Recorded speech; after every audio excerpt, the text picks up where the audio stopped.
In the dusty plains of Wyoming, where the horizon stretches endlessly and silence can drive a man to madness, Daniel Thornton's ranch stood like a monument to solitude. What began as a thriving cattle operation, built with dreams of legacy, had become nothing more than a daily reminder of everything he'd lost. But on this scorching July evening, as temperatures soared past 100 degrees, fate would deliver 8 unexpected souls to his doorstep. These weren't just any children seeking shelter. They carried with them a crumpled piece of paper that would shatter everything Daniel thought he knew about family, sacrifice, and the true meaning of home. Before we jump back in, tell us where you're tuning in from, and if this story touches you, make sure you're subscribed, because tomorrow I've saved something extra special for you. The note, written in a child's careful handwriting, contained just 7 words that would haunt Daniel for months to come. 7 words that would force him to confront his deepest fears and ultimately choose between the safety of his isolation and the terrifying possibility of love. The children who penned those words had traveled over 300 miles on foot, surviving on scraps and determination, carrying a secret so profound it would transform not just Daniel's life, but the entire community of Clearwater Falls. The alarm clock's shrill cry pierced through the pre-dawn darkness at exactly 4:30, same as it had every morning for the past 8 years. Daniel Thornton's weathered hand slammed down on the snooze button with the practiced precision of a man whose routine had become his religion. The king-sized bed felt cavernous around his 6-foot frame. The empty space beside him a daily reminder of what August heat had stolen from him. That terrible summer. Rebecca had always been an early riser, up before him with coffee brewing and breakfast planned, her auburn hair catching the first rays of sunlight through their bedroom window. She'd hum old country songs while getting dressed, the same melodies her grandmother had sung while working the fields in Oklahoma. Now the house held only silence, broken occasionally by the groaning of old pipes and the settling of timber that had seen too many seasons without proper care. Daniel swung, his legs over the side of the bed, his bare feet finding the cold hardwood floor. At 55, his body carried the accumulated aches of 3 decades working cattle under the relentless Wyoming sun. His knees protested as he stood, a sharp reminder of the bronc riding accident that had ended his rodeo dreams and led him to this life of ranching. Back then, Rebecca had nursed him through months of physical therapy, her gentle hands working the knotted muscles in his back, while she whispered promises about building something beautiful together. The bathroom mirror reflected a man who had aged beyond his years. Salt and pepper beard covered hollow cheeks, and gray eyes that had once sparkled with ambition now held the flat exhaustion of someone going through motions without purpose. His black hair, once thick and unruly, had receded to reveal worry lines across his forehead. Rebecca used to trace those lines with her fingertips, calling them proof of his dedication to their dreams. Downstairs, the kitchen felt like a museum of abandoned hopes. Rebecca's collection of vintage mixing bowls still sat on the counter, coated in a fine layer of dust. Her herb garden outside the window had long since withered, replaced by stubborn weeds that seemed to mock his inability to nurture anything beautiful. The refrigerator hummed its lonely song, filled with nothing but bachelor basics: beer, leftover pizza, and expired milk he kept forgetting to throw away. Coffee came from a machine that had seen better days, its once white plastic yellowed with age and neglect. Daniel measured out the grounds with mechanical precision, muscle memory guiding movements, while his mind wandered to the endless list of repairs waiting for his attention. The south pasture fence needed replacing before winter, the barn roof leaked whenever it rained, and 3 of his best breeding cows showed signs of illness that probably required expensive veterinary care. The Thornton Ranch had once been the pride of Clearwater Falls, spanning nearly 2,000 acres of prime grazing land inherited from Daniel's grandfather. Old Thomas Thornton had built the spread from nothing, starting with 20 head of cattle and a determination that could move mountains. By the time Daniel took over, the operation supported over 500 head and employed 6 full-time ranch hands. Neighbors spoke of the Thornton legacy with respect, knowing that 3 generations of hard work had created something lasting and valuable. That was before the drought, before the market crash that decimated cattle prices, before Rebecca's diagnosis changed everything. Now Daniel worked the ranch alone, his pride preventing him from selling despite the obvious financial strain. The once bustling bunkhouse sat empty, its windows boarded up against the elements. Most of the pasture land lay fallow, supporting maybe 50 head of cattle that Daniel could barely afford to feed. The mortgage payments grew heavier each month, and the bank in town had started sending letters with increasingly urgent language about restructuring debt. He pulled on his work clothes with the same methodical approach he brought to everything. Faded Wrangler jeans soft with age, a blue chambray shirt that had been Rebecca's favorite, and boots that had walked thousands of miles across this unforgiving landscape. His leatherwork gloves hung from a hook by the back door, their worn surfaces molded to the shape of his hands through years of gripping rope, fence posts, and cattle gates. The screen door creaked as he stepped onto the back porch, and Daniel made a mental note to oil the hinges before winter. The morning air carried the familiar sense of hay, dust, and the distant promise of heat. July in Wyoming meant temperatures that could kill, especially for anything caught without shade or water. The thermometer mounted beside the door already read 78 degrees, and the sun hadn't fully cleared the horizon. His morning routine began with checking the cattle in the near pasture, a ritual that connected him to every rancher who had worked this land before him. The 50 head he maintained were a mixture of Black Angus and Hereford crosses, hardy breeds, suited to Wyoming's harsh climate. They gathered around the stock tank like parishioners at Sunday service, their massive heads dipping to drink from water that Daniel pumped fresh each morning from the well his grandfather had dug by hand. Cattle knew him by sight and sound, barely lifting their heads as he approached. These weren't pets, but they represented security in an uncertain world. Each animal had a value measured in dollars and cents, but to Daniel they meant independence, the ability to work for himself rather than punching a time clock for some corporation that would discard him when quarterly profits demanded cuts.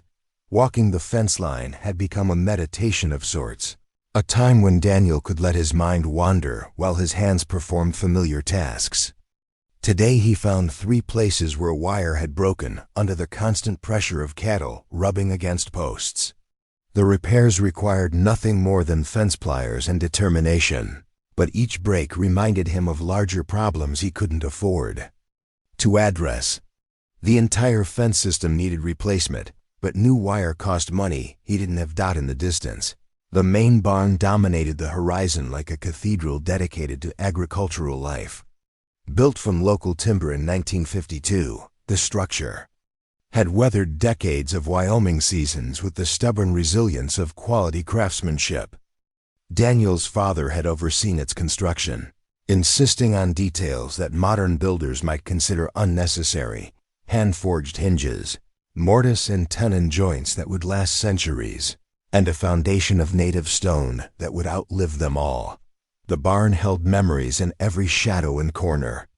Rebecca had insisted on hosting their wedding reception there, decorating the old beams with white lights and wildflowers she'd picked from the surrounding meadows. 300 guests had danced on the wooden floor while his uncle played fiddle, and his cousins provided harmony that echoed off the rafters. Daniel could still hear the music sometimes, late at night when sleep eluded him and the empty house felt too quiet for comfort. Inside the barn, swallows nested in the high beams, their mud constructions adding to the organic feeling of a building that had grown rather than been constructed. Hay bales from last summer's cutting still filled the loft, though Daniel knew he'd need to buy more feed before winter if the drought continued. The smell of dried grass and leather tack created an atmosphere that spoke of honest work and simple pleasures. His favorite horse, A paint gelding named Chester, occupied the first stall. The animal was getting old, maybe 20 years, but his gentle nature and steady disposition made him perfect for the solitary work that had become Daniel's life. Chester nickered softly as Daniel approached, hoping for the sugar cubes that Rebecca used to sneak from the kitchen. These days, a handful of grain from the feed bucket had to suffice. The morning feeding routine gave structure to days that might otherwise drift away without purpose. Each animal had specific dietary needs, and Daniel had learned to read their individual temperaments and health indicators. The old bull, Napoleon, required careful handling despite his advanced age. The pregnant heifers needed extra nutrition to support their developing calves. The working horses demanded high-energy feed to maintain their strength and stamina. By 7 o'clock, the sun had gained enough strength to make the work uncomfortable. Daniel retreated to the shade of the barn's overhang, wiping sweat from his forehead with a red bandana that had belonged to his father. The silence pressed against him like a physical weight, broken only by the distant lowing of cattle and the kofa and the buzz of insects that thrived in Wyoming's summer heat. This was when loneliness hit hardest, in the quiet moments between tasks when his mind had time to wander. Rebecca would have been up for hours by now, probably working in her garden or planning some community project that would benefit their neighbors. She had possessed an energy that seemed inexhaustible, a genuine love for other people that drew them to her like moths to flame. The house had always been full of visitors in those days, neighbors seeking advice, friends stopping by for coffee, church committees meeting to organize charity drives or community events. Now the phone rarely rang, and when it did, the caller usually wanted money he didn't have or was trying to sell him something he didn't need. The social connections that had once defined his life had withered along with everything else, leaving him isolated in the middle of 2,000 acres that felt more like a prison than a paradise. Daniel forced himself to focus on immediate concerns rather than dwelling on what couldn't be changed. The hay needed cutting soon, assuming he could afford fuel for the ancient John Deere that had been threatening to die for the past 3 seasons. The cattle required vaccination updates, another expense that would strain his already tight budget. The house needed painting, roof repairs, and a dozen other maintenance tasks that he kept putting off in hopes that somehow circumstances would improve. The truth was becoming harder to ignore with each passing month. The ranch was dying a slow death, strangled by debt and neglect, and one man's stubborn refusal to admit defeat.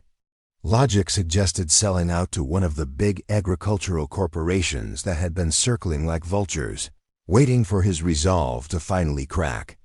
The money would pay off his debts and leave enough for a comfortable retirement in town. Maybe a small house with a manageable yard and neighbors, close enough to wave at. But selling felt like betrayal of everyone who had worked to build the Thornton legacy. His grandfather's calloused hands had cleared this land and built the first structures. His father had expanded the operation and established the family's reputation for honest dealing and quality livestock. Rebecca had poured her heart into making the ranch a true home, a place where family and friends could gather to celebrate life's important moments. Preparing and narrating this story took us a lot of time, so if you are enjoying it, subscribe to our channel. It means a lot to us. Now back to the story. The sound of a truck engine interrupted his brooding thoughts. Daniel shaded his eyes against the morning sun, watching a dust cloud approach along the gravel road that connected his ranch to the outside world.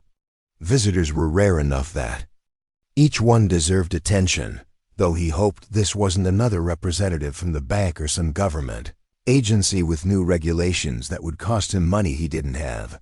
The truck turned out to be Eddie Martinez's old Ford. Its blue paint faded to gray and its bed loaded with fence posts and wire.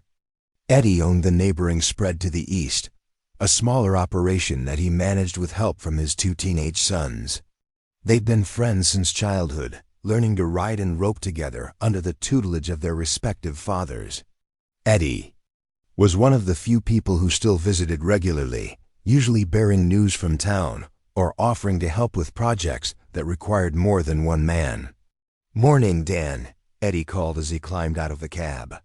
His own face showed the weathering of outdoor work, though at 48 he carried himself with the energy of someone who still believed in the future.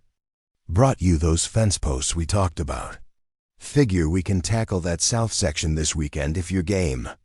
Daniel felt a familiar mixture of gratitude and embarrassment at his friend's offer.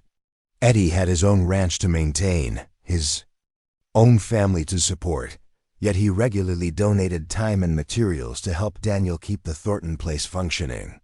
It was the kind of neighborly assistance that had once been common in rural Wyoming, though economics and changing demographics had made such generosity increasingly rare. "Don't suppose you've got time for coffee," Daniel said, gesturing toward the house. "Just made a fresh pot." Eddie checked his watch and nodded. "Always got time for your coffee. Maria says mine tastes like motor oil." They walked toward the house. Together, two men bound by shared history and mutual respect, despite the growing differences in their circumstances. Eddie's ranch was thriving, benefiting from his willingness to embrace new technologies and marketing strategies. He'd diversified into organic beef, charging premium prices to urban customers who valued the ranch-to-table story. His wife Maria had started a successful business, selling homemade preserves and baked goods to tourist shops in Jackson Hole. In the kitchen, Daniel poured coffee into two mismatched mugs while Eddie examined a collection of unpaid bills stacked on the counter. The silence stretched uncomfortably as both men acknowledged realities that neither wanted to discuss openly. Eddie's friendship was genuine, but it couldn't solve problems that required capital and business acumen that Daniel seemed to have lost along with everything else. "Bank called again?" Eddie asked finally, his tone carefully neutral. Daniel nodded, unable to meet his friend's eyes. "They want me to come in next week. Talk about restructuring the loan." "Might not be the worst thing," Eddie said gently. "Sometimes a fresh start beats beating your head against a wall that ain't gonna budge." The words stung because they carried the weight of truth. Daniel had been beating his head against that wall for 8 years, telling himself that determination and hard work could overcome any obstacle. His grandfather and father had faced droughts and market crashes and somehow survived, building something lasting despite the challenges. But they'd had partners, families, communities of support that Daniel had allowed to slip away in his grief. "Rebecca always said this place had good bones," Daniel said, surprising himself by speaking her name aloud. He rarely mentioned his late wife to anyone, not even Eddie. Said it just needed the right people to bring it back to life. Eddie set down his coffee mug and studied his friend's face. "Maybe she was thinking about more than just you and her." Before Daniel could ask what he meant, the conversation was interrupted by a sound that made both men freeze. Voices coming from the direction of the barn. Young voices speaking in urgent whispers that carried clearly in the still morning air.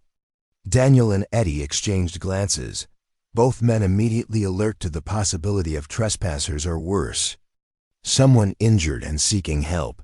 They moved toward the barn with the cautious steps of men who understood that rural Wyoming could present dangers ranging from wild animals to desperate people fleeing their own troubles. The voices grew clearer as they approached, revealing what sounded like children engaged in some kind of heated discussion.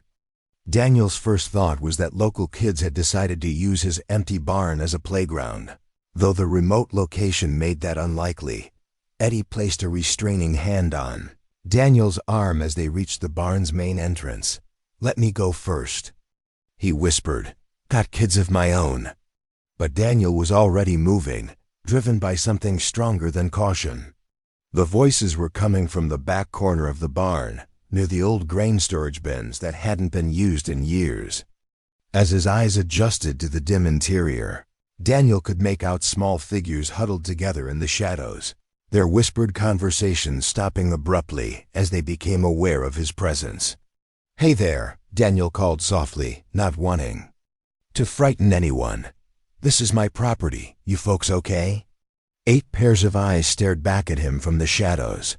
8 young faces showing a mixture of fear, defiance, and desperate hope.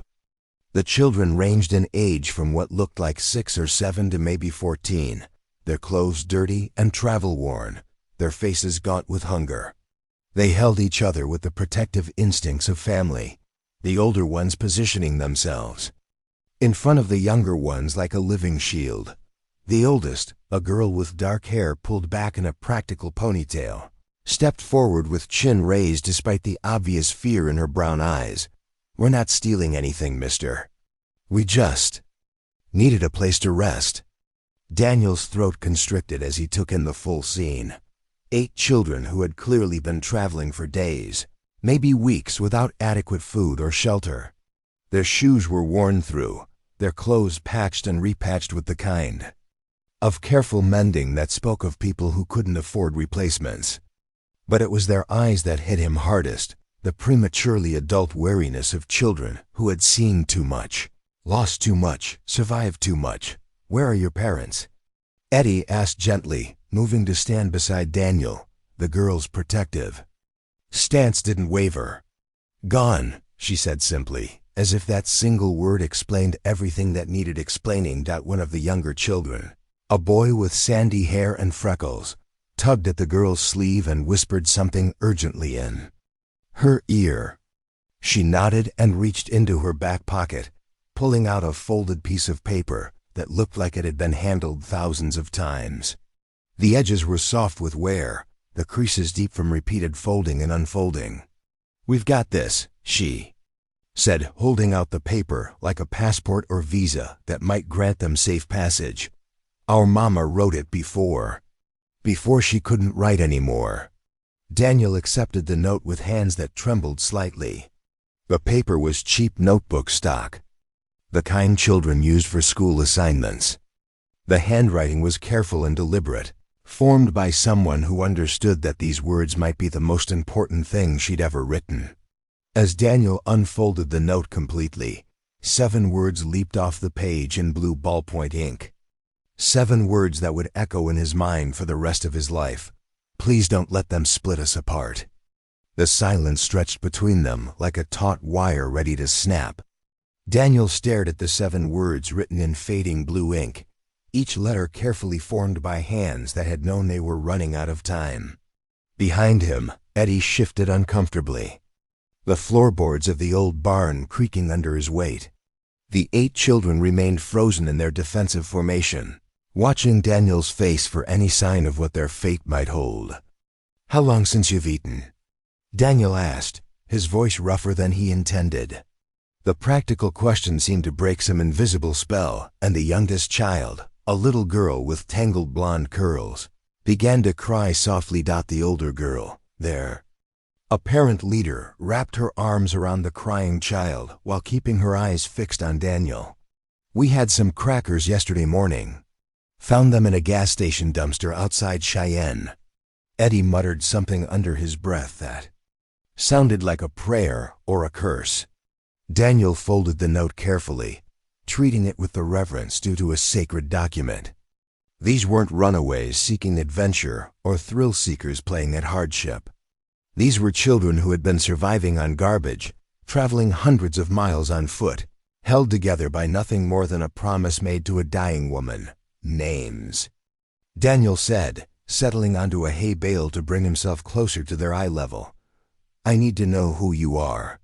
The girl hesitated, clearly weighing the risks of revelation against the possibility of kindness. Finally, she spoke with the measured cadence of someone far older than her years. "I'm Sarah Campbell. These are my brothers and sisters." She began pointing to each child in turn, her voice gaining strength as she spoke their names like an incantation that could protect them. "That's Marcus, he's 13. Lisa and Lucy are twins, they're 9. Tommy's 8, Jenny's 7, David's 6, and this is Emma." She squeezed the crying little girl tighter. "She just turned 5 last month." Daniel thought of Rebecca, of her fierce belief in the sanctity of family bonds. She had grown up in foster care herself, bounced between homes that saw her as a temporary inconvenience rather than a child deserving of love. The stories she'd shared during their marriage had been filled with the particular anguish of belonging nowhere, of having no one who claimed you as permanently theirs. "So you walked," Daniel said. It wasn't a question. 312 miles, Tommy piped up, his 8-year-old precision cutting through the adult weight of the conversation. "We counted on road signs. Took us 18 days. 18 days. Daniel tried to comprehend the logistics of moving 8 children across Wyoming's unforgiving landscape without resources, without adult protection, without anything but determination. And a dead woman's final request. The summer heat alone should have killed them, not to mention the dangers of highway travel, wild animals, and the simple challenge of finding enough food and water to survive. How?" Eddie voiced the question that Daniel couldn't form. Sarah reached into a battered backpack that Daniel hadn't noticed before, pulling out items with the care of someone displaying precious artifacts. A road atlas with a route traced in red marker. A plastic water bottle refilled so many times the label had worn away completely. A first aid kit that looked like it had been liberated from someone's medicine cabinet. A roll of duct tape. A handful of plastic bags that had obviously been used to store and protect their few possessions. Mama spent the last month teaching U.S., Sarah explained, her fingers tracing the marked route on the atlas. How to read maps, which plants you could eat if you got desperate, how to find water, where it was safe to sleep. She made us practice walking long distances, said our legs needed to be ready for whatever came after she was gone. The preparation spoke of a woman who had faced her own mortality with the fierce practicality of a mother protecting her young. Daniel wondered what kind of strength it took to spend your final weeks preparing children for a journey you knew might kill them, all because the alternative, losing each other, was worse than death itself. "She knew," Marcus added, his voice thick with grief that was still too fresh to fully process. "Mama knew they'd try to split us up. She'd been in the system herself when she was little. Sighed she wouldn't let us go through what she went through."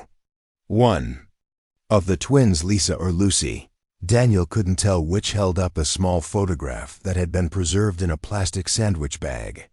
The image showed a woman in her 30s with kind eyes and the same determined chin that Sarah had inherited. She was surrounded by 8 children of various ages, all of them smiling despite circumstances that were obviously difficult. They were dressed in clean but well-worn clothes, standing in front of what looked like a modest apartment building.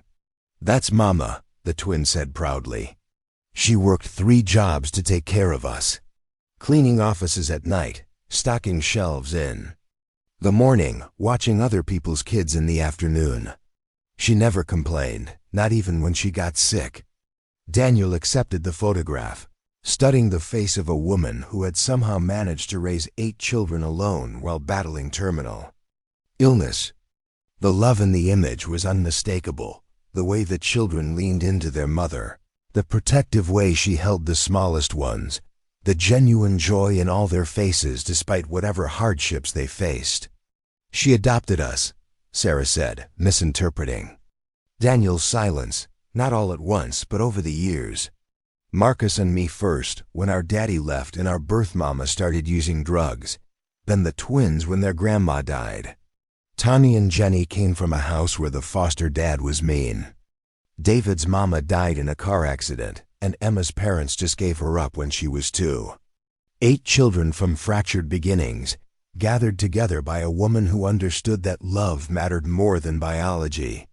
Daniel thought of his own childless marriage, of the fertility struggles that had eventually led him and Rebecca to consider adoption. They had filled out paperwork, attended classes, undergone home inspections, all in preparation for welcoming a child who needed them. But Rebecca's diagnosis had ended those dreams along with so many others.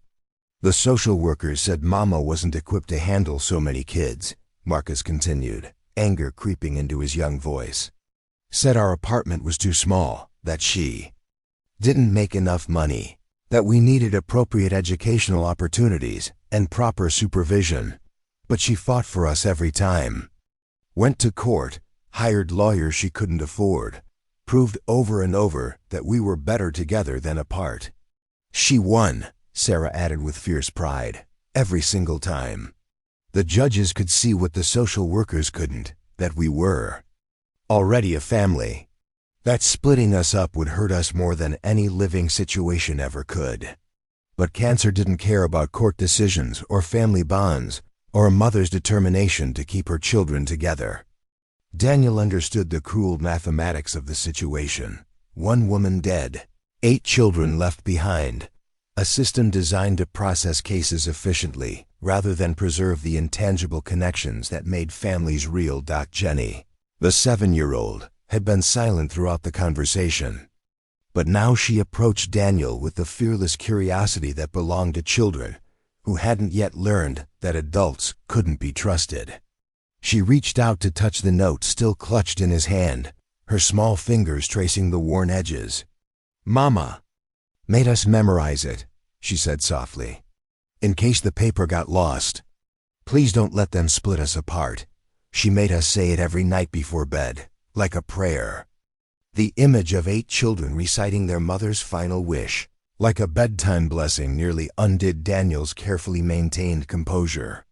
He cleared his throat roughly, trying to push down emotions that had no place in practical decision-making. These children needed help, not sentiment.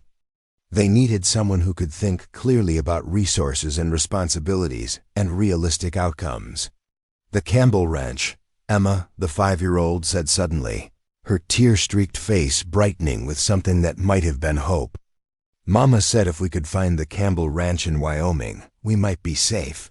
She said there was a man there who understood about families." Daniel's blood chilled.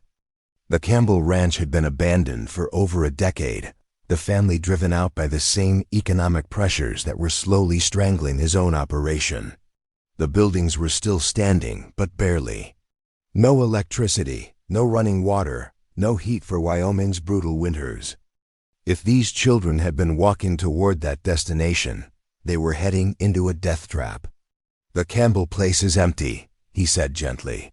"Has been for years. The family lost it to the bank." Sarah's face crumpled for just a moment before. She forced it back into the mask of determination that seemed to be her default expression. "We know," she whispered. "We went there first, but Mama's map was old. She didn't know they were gone. So they had walked 300 miles to find salvation that no longer existed, carrying nothing but hope and a dying woman's instructions." The cruel irony wasn't lost on Daniel. The Campbell Ranch had been known throughout the region for taking in strays, both human and animal. Robert Campbell and his wife had been legendary for their generosity, opening their doors to anyone in need, regardless of circumstances or ability to pay. Their own 5 children had grown up alongside dozens of others who needed temporary or permanent homes. "We've been living there for 3 days," Marcus admitted. "No power, no water, but it was a shelter. We were trying to figure out what to do next when we saw your lights last night. Sarah thought maybe you'd let us fill our water bottles from your well." "That's all we wanted," Sarah said quickly, as if she could convince Daniel that their needs were minimal, easily satisfied. "Just water. We didn't mean to trespass or cause trouble. We'll leave right now if you want." The offer to leave struck Daniel as heartbreaking in its complete lack of entitlement. These children had walked hundreds of miles, survived on garbage, and hope found their destination empty and worthless, and still their first instinct was to apologize for existing. It spoke to the kind of careful training that came from years of being unwanted, of learning that your presence was always temporary and conditional. Eddie had been silent throughout most of the conversation, but now he stepped forward with the decisive movement of a man who had made up his mind. "Maria's got lunch ready at our place," he said to Daniel. "Why don't we continue this conversation over some food? These kids look like they could use a proper meal." It was a simple offer, but Daniel understood the deeper meaning. Eddie was providing him with an exit strategy, a way to help without making permanent commitments. Feed them, clean them up, call the authorities from his house where there would be witnesses to prove that they had done the right thing according to law and social convention.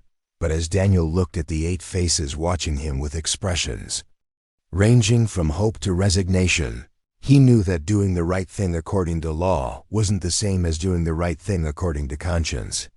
These children had traveled 300 miles based on their mother's faith that somewhere, someone would understand the sacred nature of family bonds. They had survived 18 days of hardship that would have broken most adults, all because they refused to let bureaucrats destroy what love had built. The note in his pocket seemed to pulse with its own heartbeat, 7 words that carried the weight of a dying woman's final prayer. Daniel thought of Rebecca, of her own childhood spent moving from home to home, never belonging anywhere long. Enough to feel safe. He thought of the empty rooms in his house, of silence that pressed against him like a physical weight, of 8 years spent going through the motions of living without remembering why life mattered. "Food sounds good," he said finally, his voice steady despite the magnitude of what he was agreeing to. "But we eat here. House has a big kitchen, plenty of room for everyone." The transformation in the children's faces was immediate and profound. Hope blazed in Sarah's eyes for the first time since Daniel had seen her. Marcus straightened his shoulders as if preparing to carry a weight he was finally ready to bear. The twins grabbed each other's hands, their identical faces lighting up with identical smiles. Tommy and Jenny and David looked at each other with the kind of silent communication that belonged to children who had learned to function as a unit. And Emma, the 5-year-old who had cried earlier, walked over to Daniel and slipped her small hand into his work-roughened one. "Thank you, mister," she said with the solemn courtesy of a child who understood the significance of adult kindness. "Mama said Wyoming people were different. Said they understood about taking care of each other." As they walked toward the house, 8 children, 2 men, and a future that none of them could have imagined 12 hours earlier, Daniel felt something shifting inside his chest. The ice that had formed around his heart 8 years ago was beginning to crack, not from heat but from the gentle pressure of small hands and younger voices and the terrible, wonderful responsibility of being needed again. Behind them, the barn held its secrets and memories, but ahead lay the kitchen where Rebecca had once fed anyone who needed feeding, where her spirit seemed to whisper that some promises were worth keeping regardless of the cost. The kitchen that had sat silent and empty for 8 years suddenly erupted with life as 8 children filed through the back door. Daniel stood frozen in the doorway, watching as they instinctively organized themselves around the large oak table that Rebecca had insisted on buying at an estate sale 20 years ago. The twins, Lisa and Lucy, naturally gravitated toward each other at one end. Marcus positioned himself where he could keep watch over the younger ones while Sarah helped Emma climb onto a chair that was too tall for her short legs. The contrast between their careful politeness and obvious exhaustion struck Daniel like a physical blow. Each child sat with hands folded, back straight, eyes downcast, the posture of people who had learned that good behavior might earn them mercy. Their clothes, which had seemed merely dirty in the barn's dim light, were revealed in the kitchen's fluorescent glare to be nearly falling apart. Holes had been patched with duct tape and safety pins. Shoes were held together with wire and hope. The youngest ones wore oversized garments that had obviously been passed down through the ranks, each piece of clothing a testament to their mother's resourcefulness and their own resilience. "Bathroom's upstairs if anyone needs it," Daniel said, his voice unnecessarily loud in the sudden quiet. "Clean towels in the linen closet." Sarah looked up at him with the cautious gratitude of someone who had learned not to expect kindness but couldn't help hoping for it anyway. Could Jenny and Emma go first? "They've been trying to hold it since yesterday." The practical request hit Daniel with unexpected force. These children had been walking for days without access to basic sanitation. surviving on dignity and determination while facing humiliations that no child should endure. He nodded quickly, gesturing toward the stairs. "Course. Jenny, Emma, come on. I'll show you where everything is." As he led the two little girls upstairs, Daniel became acutely aware of his house through their eyes. The hardwood floors that Rebecca had refinished by hand. The family photographs lining the hallway walls, pictures of happier times when this house had been filled with laughter and possibility. The guest bedrooms that had once hosted Rebecca's endless stream of visitors, now gathering dust behind. Closed doors. Jenny, the 7-year-old, stopped in front of a framed wedding photo, her eyes wide with curiosity. "Is that your wife, mister?" "Yes," Daniel said, the word catching slightly in his throat. Her name was Rebecca. "She's pretty," Emma chimed in with 5-year-old directness. "Where is she now?" The question hung in the air like smoke, impossible to ignore but too painful to fully acknowledge. Daniel found himself kneeling to Emma's eye level, looking into eyes that held too much understanding for someone so young. "She died," he said simply. "A long time ago." Emma nodded with the solemn acceptance of a child who had already learned that people you love don't always get to stay. "Our mama died too.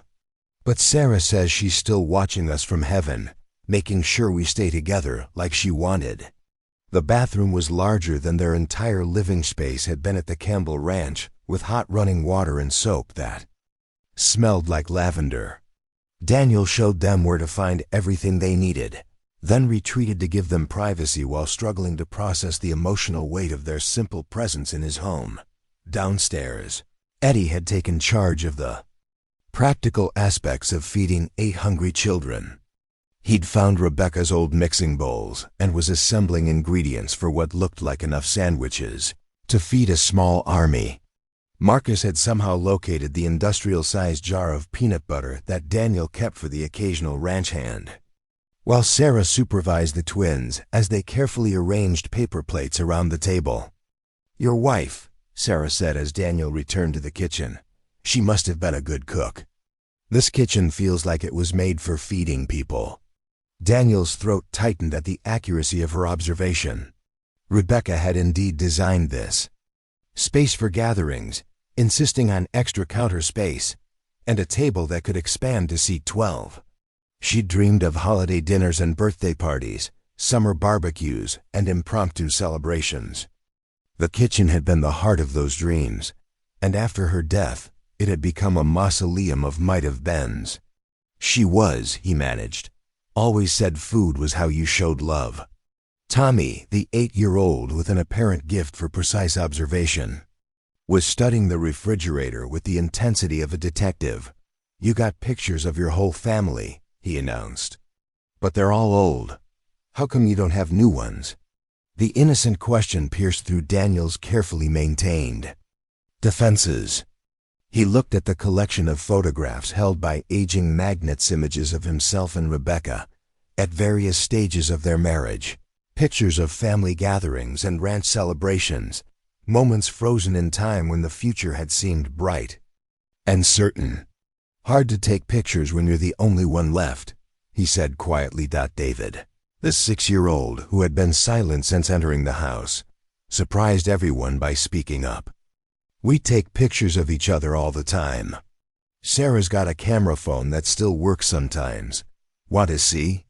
Before Daniel could respond, Sarah was digging through her battered backpack, producing a phone with a cracked screen and a case held together with electrical tape. Despite its condition, the device powered on, revealing a gallery of images that told the story of 8 children creating their own documentation of love and survival. There were pictures from their journey, the twins sharing a candy bar they'd found, Marcus piggyback carrying Emma when her legs gave out, all 8 of them sleeping in a circle under an overpass during a rainstorm. But mixed in with the travel photos were older images, birthday celebrations in their modest apartment, homework sessions around a kitchen table, bedtime stories read by flashlight when the electricity had been shut off. Mama said memories were the only things nobody could take away from you, Sarah explained, scrolling through the photos with the careful reverence of someone handling precious artifacts, so we take lots of them. Daniel found himself studying the images over Sarah's shoulder, struck by the joy visible in even the most difficult circumstances. These children had faced poverty, illness, loss, and uncertainty, yet their photographs captured genuine happiness, the kind that came from being loved unconditionally and loving each other the same way. Eddie called everyone to the table as the last sandwich was completed. The meal he'd assembled was simple but substantial: peanut butter and jelly on whole wheat bread, glasses of cold milk, and a bag of apples that had been meant for the horses.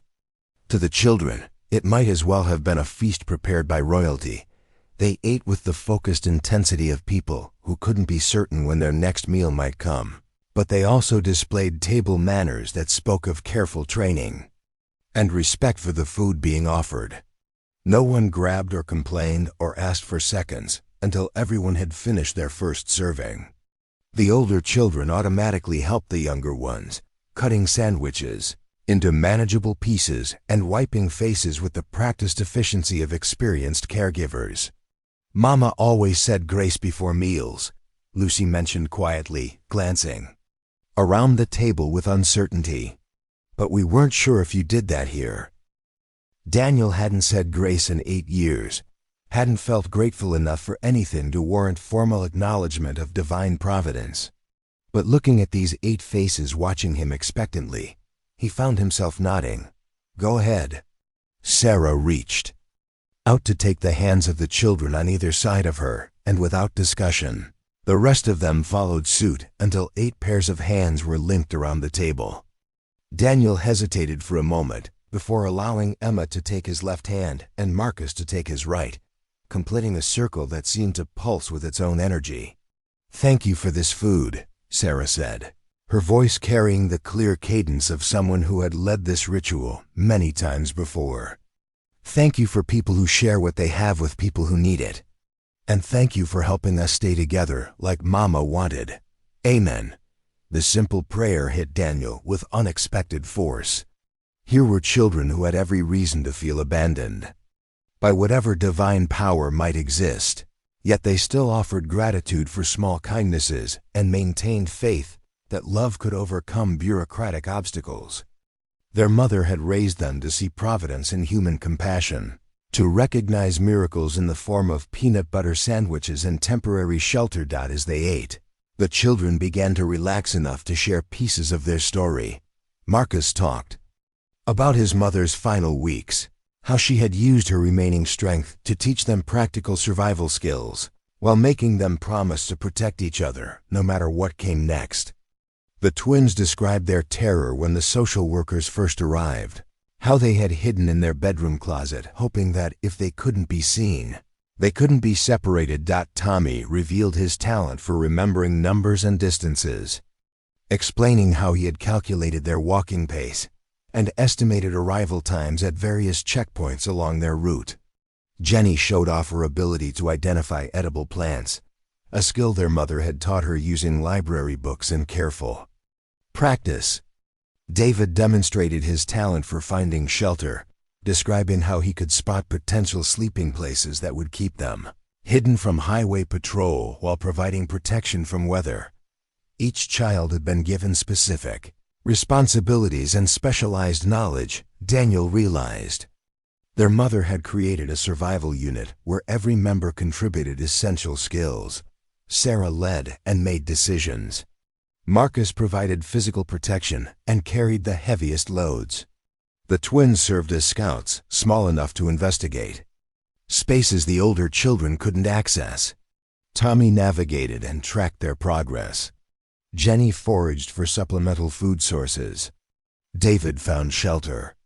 And Emma, the youngest, served as their collective hope, the reminder of innocence worth protecting. "What happens now?" Eddie asked during a lull in the conversation, voicing the question that hung over everything like a storm cloud. Daniel had been dreading this moment, the return to practical realities that would shatter the fragile magic of shared meals and tentative connections. The law was clear about his obligations. 8 unaccompanied minors represented a massive liability, regardless of their circumstances or his personal feelings about their situation. A single phone call to Child Protective Services would transfer responsibility to people trained for these situations, people with resources and legal authority, and foster families already approved for placement. "We can't go back," Sarah said. With quiet desperation, her fork suspended halfway to her mouth. "They'll split us up for sure now. Running away makes us high-risk cases. They'll put the little ones with families and send Marcus and me to group homes in different counties." "Nobody's making any calls today," Daniel said, surprising himself with the firmness in his voice. "You all need rest, proper food, time to recover from your journey. Everything else can wait." The relief that flooded their faces was almost painful to witness. Emma actually clapped her hands together with delight, while the twins exchanged grins that transformed their thin faces. Marcus's shoulders dropped as tension he'd been carrying for weeks finally had permission to ease, but Eddie's expression remained troubled, and Daniel knew his friend was thinking about liability issues and legal complications and all the ways this situation could explode into crisis. A rancher harboring 8 runaway children, regardless of his motivations, was violating multiple laws and putting himself at risk of criminal charges. "Second bedroom upstairs has twin beds," Daniel said, focusing on immediate needs rather than long-term consequences. "Third bedroom has a pull-out couch. We can figure out sleeping arrangements based on what works best." "Girls in one room, boys in the other?" Sarah suggested, her natural leadership asserting itself even in exhaustion. "However you want to organize it," Daniel agreed. "This is your temporary home. You make the rules about what feels safe and comfortable." The word home seemed to echo in the sudden quiet, carrying weight that none of them had fully anticipated. For 8 children who had spent weeks sleeping in abandoned buildings and highway overpasses, the concept of home had become almost mythical. For Daniel, who had spent 8 years living in a house that felt more like a prison than a sanctuary, home was a painful reminder of what he'd lost. But somehow, in this kitchen filled with crumb-covered plates and milk mustaches and the comfortable chaos of a large family meal, something new was being born.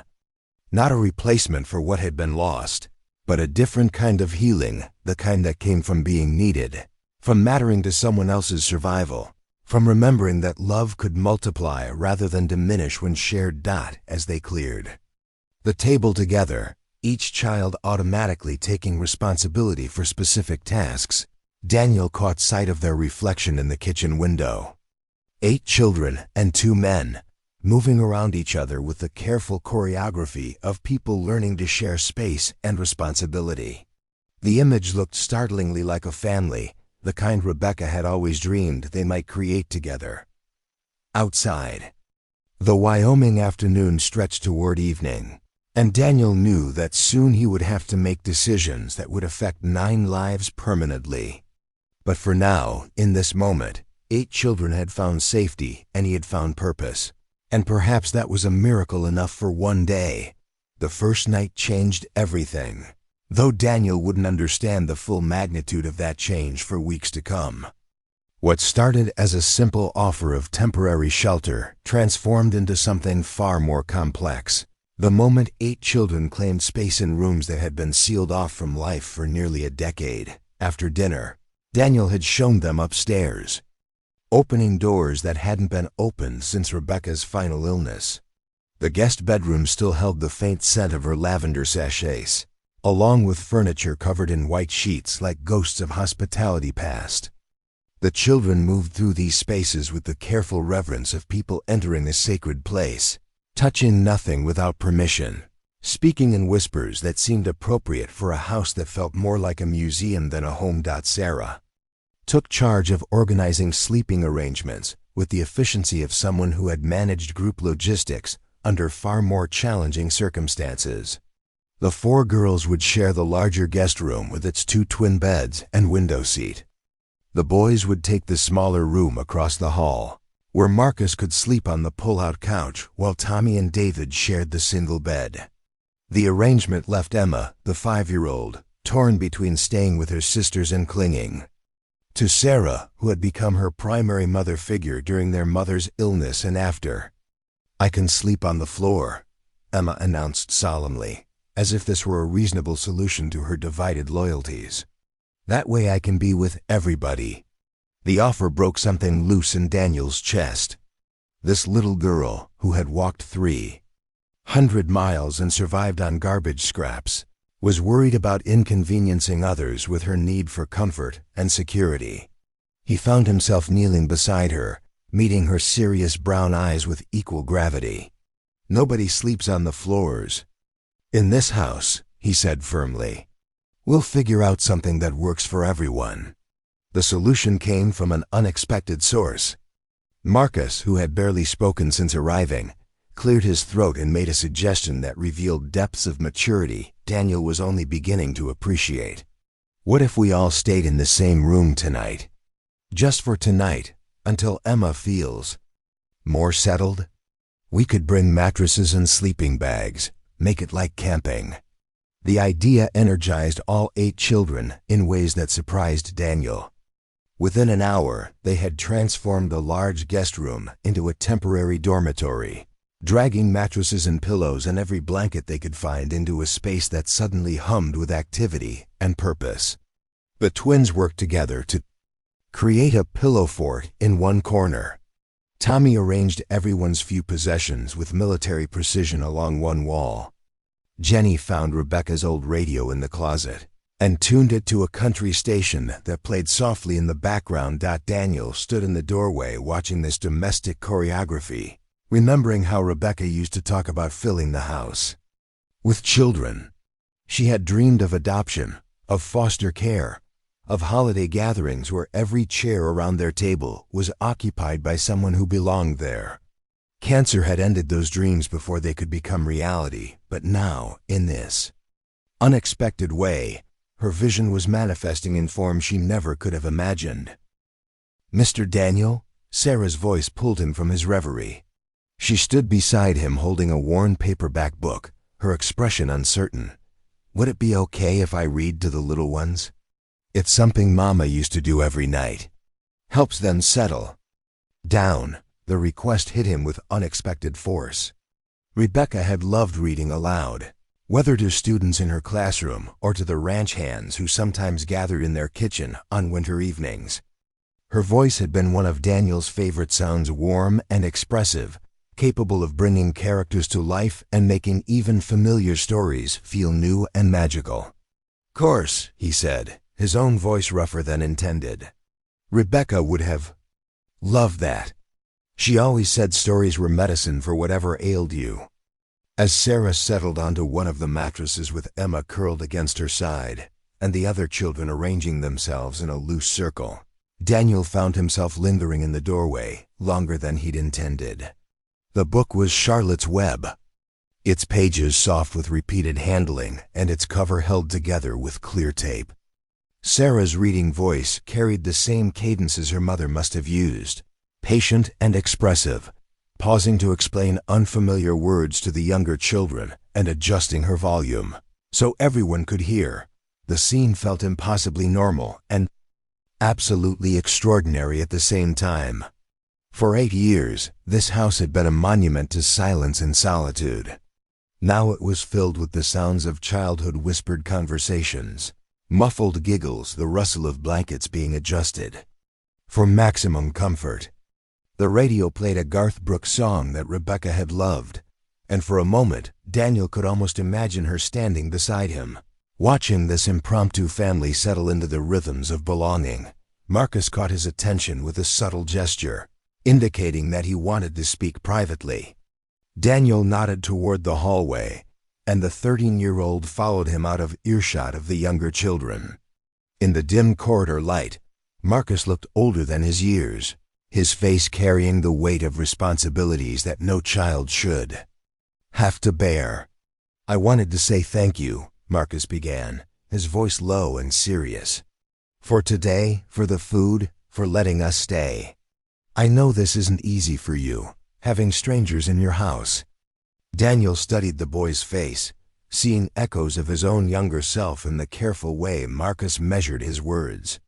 You're not strangers anymore, he said simply. Not after today.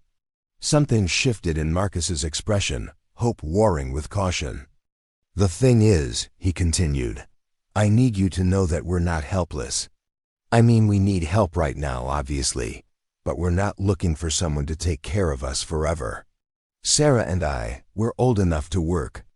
We can earn our keep if you'll let us stay long enough to figure out what comes next. The offer revealed so much about this boy's character and the family dynamics that had shaped him. At 13, Marcus was already thinking like a provider, someone responsible for contributing rather than just receiving. Their mother had raised children who understood that love included obligation, that being cared for meant caring for others. In return, what kind of work are you thinking about? Daniel asked, genuinely curious about the boy's perspective. Ranch work, Marcus said without hesitation. I've been reading about cattle operations online whenever we could get Wi-Fi. I know the basics of feeding schedules, health monitoring, pasture rotation. And Sarah's good with numbers, she could help with bookkeeping, supply ordering, that kind of thing. The little ones are too young for heavy work, but they could help. With gathering eggs if you had chickens, or sorting supplies in the barn. Daniel felt something shift inside his chest as he listened to this 13-year-old outline, a vision of useful contribution that went far beyond simple gratitude. Marcus wasn't just offering to help. He was proposing a partnership that recognized the dignity of work and the value of mutual benefit. It was exactly the kind of thinking that had built the American West, the understanding that survival depended on everyone contributing according to their abilities. We'll talk about work tomorrow, Daniel said finally. Tonight, you focus on being kids, rest, recovery, feeling safe. The work will still be there when you're ready for it. Marcus nodded, but Daniel could see that the boy's mind was already racing with possibilities and plans. Before he could say more, a crash of thunder rolled across the Wyoming sky, followed by the first heavy drops of rain against the windows. The children in the bedroom fell silent for a moment, listening to the storm gathering strength outside. Summer. Storm, Daniel explained, seeing the worry in Marcus's eyes. They come up fast out here, but they usually blow through pretty quick. As if to contradict his words, lightning illuminated the hallway windows with brilliant white intensity, followed almost immediately by thunder that shook the old house to its foundations. From the bedroom came the sound of Emma crying and Sarah's gentle voice offering comfort. Daniel found himself moving toward the sound without conscious decision, his protective instincts overriding 8 years of careful isolation. The storm had transformed the cozy dormitory into something that felt more like a bunker. The children had instinctively moved closer together, the older ones creating a protective circle around the younger ones. Emma was sobbing against Sarah's shoulder while Jenny and David pressed close on either side. The twins had abandoned their pillow fort to join the huddle, and Tommy was gripping Marcus's hand with white-knuckled intensity. Storms were hard for us back home, Sarah explained, seeing Daniel's concern. Our apartment was on the 3rd floor, and the windows rattled really bad when the wind picked up. After Mama got sick, Emma started having nightmares about storms washing us away. Daniel understood the fear that went deeper than simple weather anxiety. These children had lost the most fundamental security any child could have, the presence of a parent who could promise that everything would be all right. Storms became symbols of all the chaos they couldn't control, all the ways their world could change without warning. This house has weathered a lot of storms, he said, settling onto one of the mattresses despite his uncertainty about intruding on their space. Built in 1952, with timber from trees that had been growing here for over a century. Foundation's solid stone roof designed to handle hail and high winds. You're safe here. Emma lifted her tear-streaked face from Sarah's shoulder to look at Daniel with the intense concentration of a child evaluating an adult's trustworthiness. "Promise?" she whispered. The word hung in the air between them, carrying weight that went far beyond simple reassurance about weather. This little girl was asking for something Daniel hadn't been able to give anyone in 8 years, a guarantee that safety was possible, that protection could be promised and delivered. Rebecca had asked him for similar promises during her illness, and he had failed to keep them. The memory of that failure made him hesitant to offer comfort he might not be able to provide. But looking at Emma's face, at the desperate hope in her eyes, and the way all 8 children were watching him with varying degrees of trust and need, Daniel found himself nodding. "Promise," he said, his voice carrying more conviction than he felt. "This house will keep you safe."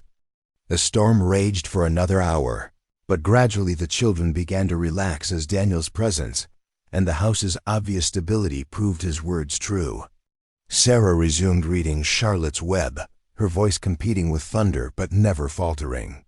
The older children took turns telling stories of their own funny memories from before their mother's illness, adventures from their cross-country journey, dreams about what they wanted to be when they grew up. Marcus talked about becoming a veterinarian, inspired by their mother's love for animals and his own fascination with the science of healing. The twins wanted to be teachers like their mother had dreamed of becoming before circumstances forced her into survival mode. Tommy hoped to be an engineer, his mathematical mind drawn to the challenge of building things that could withstand any test. Jenny wanted to be a chef, remembering her mother's ability to create magic from simple ingredients. David's dream surprised everyone. He wanted to be a farmer, someone who could grow food for people who needed it. Mama always said the most important job in the world was making sure people didn't go hungry. He explained with 6-year-old seriousness, "I want to do that job." And Emma, when asked about her own aspirations, considered the question with the gravity of someone much older. "I want to be a mama," she said finally, "like our mama was. Someone who keeps families together no matter what." The simplicity and wisdom of her answer left the room quiet except for the gradually diminishing storm outside. Daniel thought about promises and protection, about the ways children learn to dream despite circumstances that should have crushed their ability to imagine better futures. These 8 young people had lost everything that most children took for granted, yet they still believed in the possibility of meaningful work, useful lives, contributions that would make the world better. As the storm finally moved on and the children began to settle into sleep, Daniel found himself reluctant to leave their impromptu dormitory. The sound of 8 people breathing, the whispered goodnights and gentle readjustments of blankets, the simple presence of life in rooms that had been empty for too long, all of it felt like a gift he hadn't known he needed. "Mr. Daniel?" Sarah's voice was barely audible in the darkness. "Thank you for staying with us during the storm. It helped more than you know." "Thank you for letting me stay," he replied, surprising himself with the honesty of the response. For the first time in 8 years, he had somewhere he belonged during the dark hours when grief usually pressed heaviest. These children had given him something he hadn't realized he'd lost. The feeling of being essential to someone else's sense of safety. As he finally made his way to his own bedroom, Daniel carried with him the sound of 8 children breathing safely under his roof, 8 heartbeats that had somehow begun to synchronize with the rhythm of his own healing heart. Daniel woke to sounds he hadn't heard in his house for 8 years, water running upstairs, muffled conversations through closed doors, and the unmistakable rhythm of multiple people trying to coordinate bathroom time. For a moment, suspended between sleep and consciousness, he allowed himself to imagine that Rebecca was up early preparing for one of her elaborate Sunday brunches, when the house would fill with neighbors and friends and the kind of controlled chaos that came from feeding a crowd. But as consciousness fully returned, bringing with it the memory of yesterday's extraordinary events, Daniel realized that this was something entirely different. 8 children were beginning their first full day in his house, and he had absolutely no idea what that was supposed to look like. The bedside clock read 6:15 a.m., later than he'd slept in years. His internal alarm, honed by decades of ranch work, typically had him awake by 4:30 regardless of weather or circumstances. The fact that he'd slept through his usual routine spoke to an exhaustion that went deeper than physical fatigue. For 8 years, hypervigilance had been his constant companion, the need to be alert for problems, ready for emergencies, prepared for the next crisis that solitude couldn't solve. Last night, for the first time since Rebecca's death, he had relaxed enough to sleep deeply. Downstairs, the kitchen was already showing signs of occupation. Someone had made coffee using Rebecca's old percolator, an appliance Daniel had abandoned years ago in favor of his simple drip machine.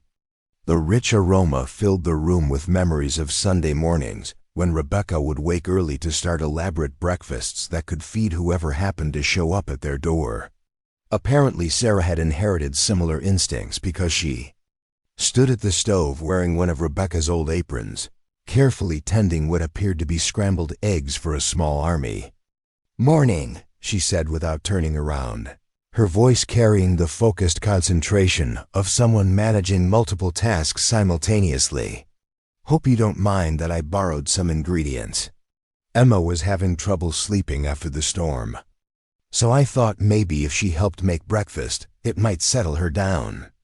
Emma herself was perched on the step stool that Rebecca had kept beside the stove, carefully stirring a bowl of what looked like pancake batter with the intense concentration that 5-year-olds brought to important assignments. Her hair was neatly braided, Sarah's work, obviously, and she wore a clean dress that Daniel didn't recognize until he realized it must have come from the donation bag that Rebecca had been collecting before her death, items from their church that had been intended for families in need.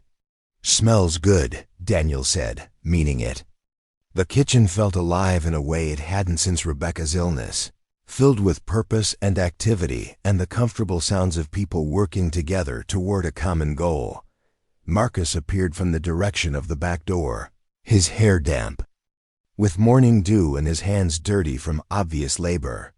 At 13, he moved with the careful efficiency of someone who understood that work was both responsibility and privilege, that contributing to the household was a way of earning his place rather than simply accepting charity.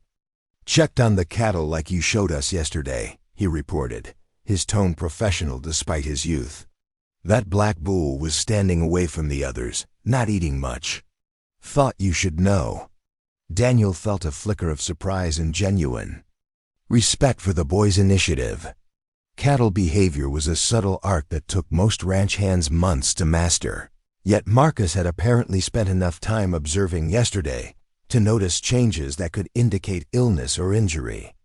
The black bull Napoleon was indeed prone to temperamental episodes that required careful monitoring. "Good eye," Daniel said, meaning it. "We'll take a closer look after breakfast." Could be nothing, could be the start of something that needs attention. The praise clearly meant something to Marcus, whose shoulders straightened with pride at being taken seriously as a working partner, rather than just another mouth to feed. Daniel made a mental note to include the boy in more ranch activities, recognizing that useful work was probably essential to Marcus's sense of self-worth and security. The twins, Lisa and Lucy, emerged from upstairs looking refreshed despite yesterday's ordeal, their identical faces bright with curiosity about their new environment. They'd somehow managed to make their shared clothes look neat and presentable, though Daniel noticed that their shoes were beyond salvation, held together with duct tape and determination rather than any structural integrity. "Is there anything we can do to help?" Lisa asked, or possibly Lucy. Daniel still couldn't tell them apart, though he suspected that given time, their individual personalities would make identification easier. "Table needs setting," Sarah said without missing a beat in her egg scrambling technique. "Plates are in the cabinet beside the sink, silverware in the drawer underneath." We'll need glasses for orange juice too, if Mr. Daniel has any. The efficiency with which the children organized themselves around breakfast preparation spoke to years of practice in managing household logistics as a unit. Each child seemed to know their role without discussion. Tommy and David appeared from outside, carrying eggs from chickens that Daniel didn't remember letting out of their coop. Jenny began slicing the apples they'd saved from yesterday, arranging them on a plate with the artistic eye of someone who understood that presentation mattered as much as nutrition. Watching them work together, Daniel was struck by the realization that these weren't children who had been accustomed to being served. Their mother had raised them to be contributors, people who understood that family meant mutual responsibility and shared labor. The contrast with his 8 years of solitary meals and minimal preparation was stark enough to be almost embarrassing. How long since you've had a real breakfast? Sarah asked, glancing at him while she transferred eggs to a serving platter. Daniel tried to remember the last time he'd eaten anything more elaborate than coffee and toast, or cereal eaten standing at the kitchen counter while mentally cataloging the day's necessary tasks. Been a while, he admitted. Mama always said breakfast was the most important meal because it set the tone for everything that came after, Emma announced from her position at the stove, her small voice carrying the authority of someone quoting sacred wisdom. She said, "Families that ate breakfast together stayed strong together." The observation hit Daniel with unexpected force. Rebecca had believed similar things about the power of shared meals and family rituals, though they'd never had children to test those theories. Now, watching 8 young people transform his sterile kitchen into something that felt like the heart of a functioning household, he began to understand what Rebecca had been trying to tell him about the difference between a house and a home. Breakfast became an elaborate affair that stretched well past Daniel's usual timeline for beginning ranch work. The children had prepared enough food for twice their number, apparently operating on the assumption that generous portions were essential for people who had recently experienced genuine hunger. Conversation flowed easily around the table, ranging from practical questions about ranch operations to more personal sharing about memories and dreams. Tommy revealed his fascination with the mathematical aspects of cattle management, asking detailed questions about feed calculations and weight gain ratios that surprised Daniel with their sophistication. The boy had clearly spent time thinking about the science behind successful ranching, approaching it with the same analytical mind that had helped him navigate their cross-country journey. Jenny demonstrated her knowledge of plant identification by correctly naming the herbs growing wild around the house, many of which Rebecca had cultivated for both culinary and medicinal purposes. The girl had an intuitive understanding of how different plants could be used for healing and cooking, knowledge that would be invaluable on a working ranch, where commercial veterinary care was expensive and sometimes unavailable.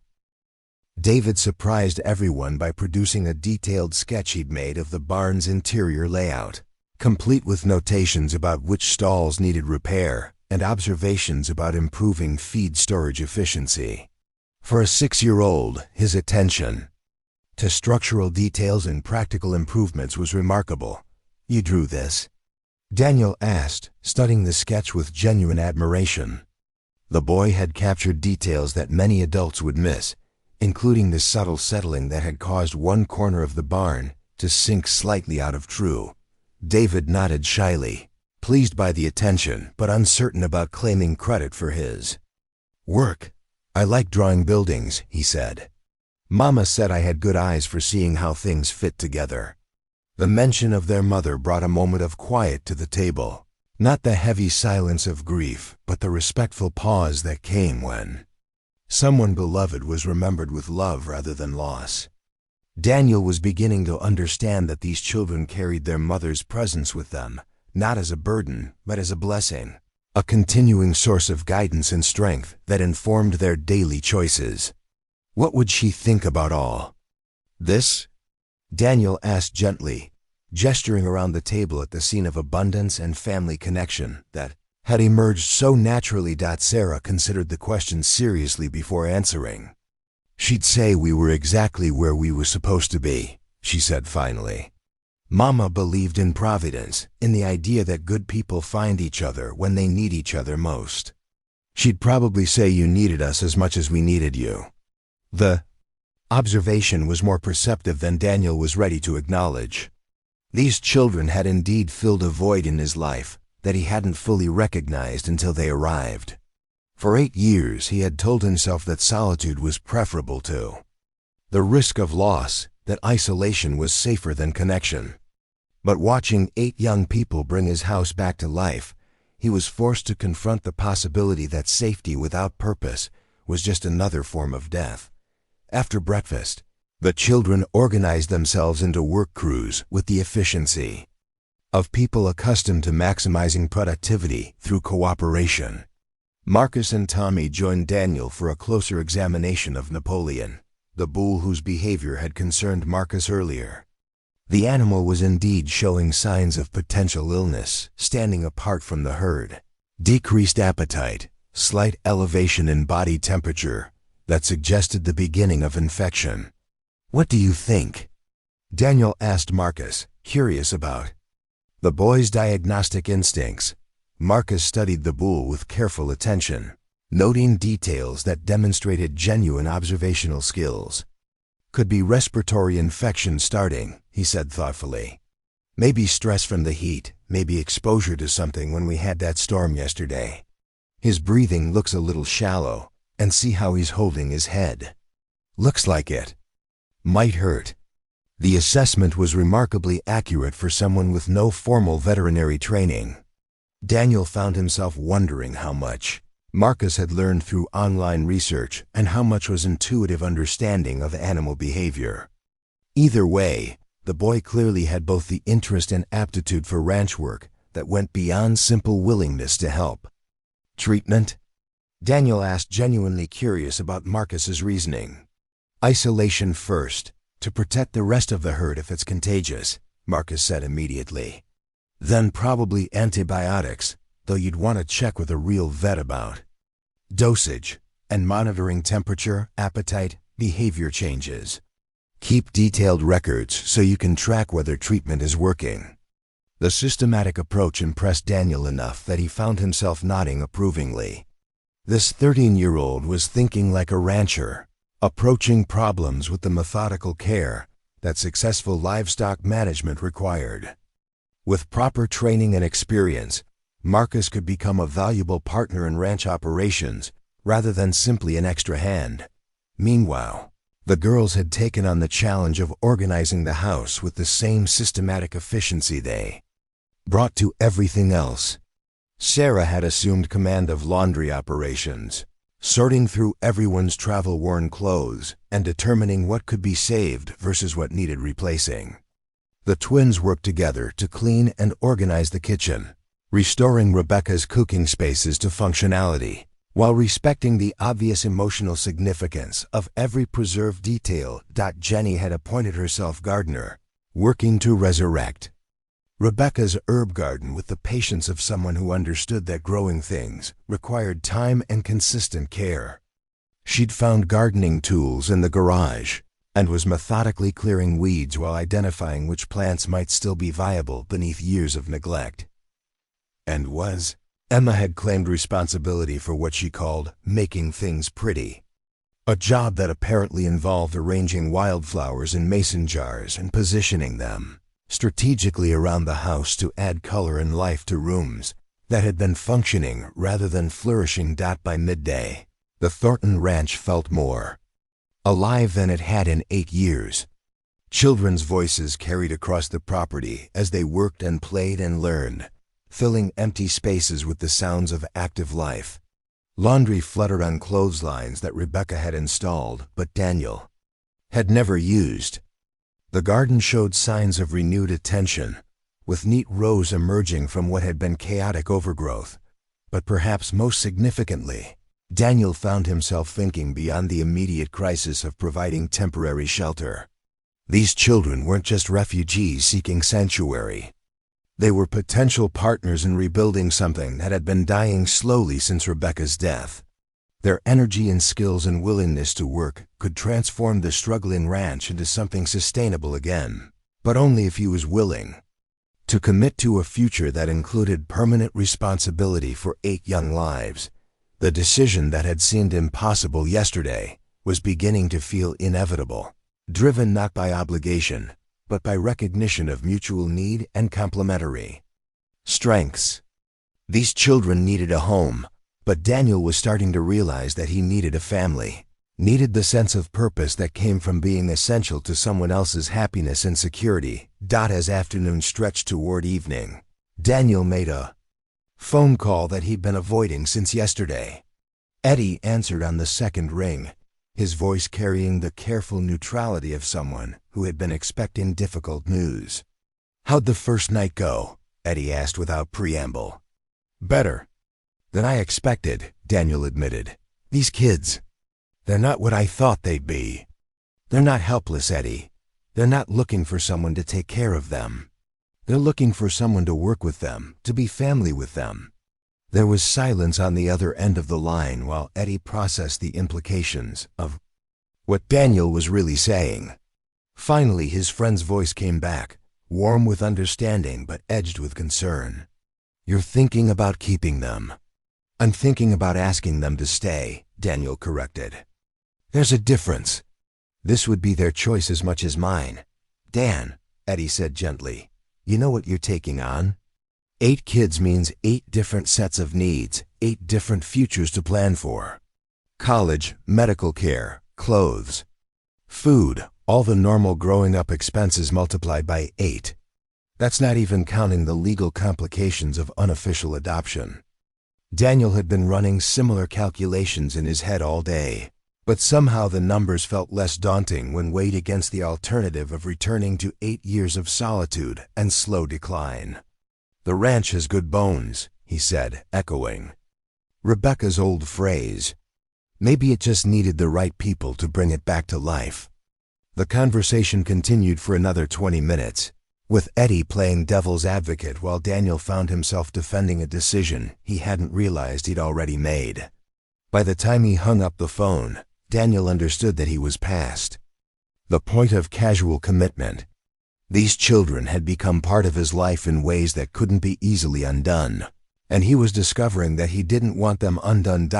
As evening approached and 8 children gathered around his dinner table, for the second time, Daniel knew that tomorrow would bring the first real test of their unexpected family. Questions would need answering, official people would need satisfying, and decisions would need making that couldn't be postponed indefinitely.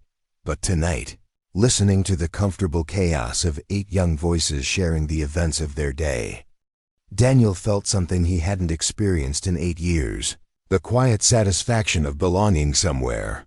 That needed him as much as he needed it. The third morning brought visitors that Daniel had been dreading since the moment he'd first laid eyes on 8 scared children in his barn. The official white sedan with government plates appeared at the end of his driveway at exactly 9 a.m., followed by a second vehicle that looked like it belonged to law enforcement.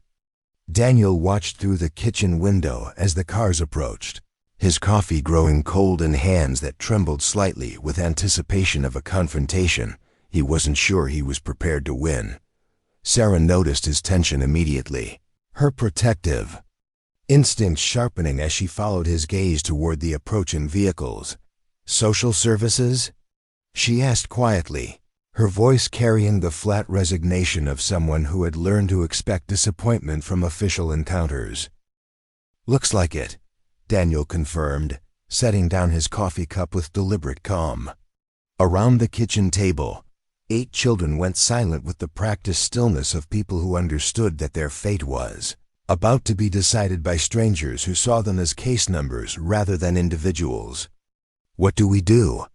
Marcus asked, his 13-year-old voice cracking slightly under the weight of responsibility he'd been carrying for too long. Daniel looked at their faces, Sarah's determined chin, Marcus's protective stance, the twins clutching each other's hands, Tommy's mathematical mind probably calculating odds of separation. Jenny's plant-stained fingers gripping the edge of the table, David's artistic eyes wide with fear, and Emma's 5-year-old trust that adults would somehow make things right. In that moment, he made a decision that surprised him with its clarity and conviction. "We tell the truth," he said firmly. "All of it. About your journey, about your mother's note, about what we've built here in 3 days. And then we let them know that this family isn't going anywhere." The word family seemed to echo in the sudden silence, carrying weight that none of them had fully acknowledged until now. Daniel realized he'd crossed a line from which there was no retreat. These weren't temporary house guests anymore. They were his children in every way that mattered, and he was prepared to fight whatever legal battles were necessary to keep them. A knock at the front door interrupted the moment of recognition. Daniel straightened his shoulders and walked toward what might be the most important conversation of his life. With 8 pairs of eyes watching his every move for signs of whether their newfound security was about to dissolve into bureaucratic uncertainty. The woman standing on his porch was younger than he'd expected. Maybe 35, with kind eyes behind wire-rimmed glasses and a briefcase that looked like it had seen considerable use. Her companion was older, a man in a sheriff's deputy uniform who stood slightly behind her with the careful neutrality of someone there for legal backup rather than enforcement. "Mr. Thornton? I'm Amanda Phillips from Wyoming Child Protective Services. This is Deputy Morrison. We received a report about 8 missing children who might be on your property." Daniel nodded, stepping aside to allow them entry. "They're here. They're safe, well-fed, and exactly where they need to be." Amanda Phillips raised an eyebrow at the certainty in his voice, but she entered the house with professional composure. Her expression changed subtly as she took in the signs of active family life: children's drawings stuck to the refrigerator with magnets, a pile of folded laundry waiting to be distributed, the lingering sense of breakfast cooking and coffee brewing. "Mr. Thornton," she began, pulling out a tablet and stylus, "I need to inform you that harboring runaway minors is a serious legal matter. These children have been missing for over 3 weeks, and their foster family in Billings has been very concerned about their welfare."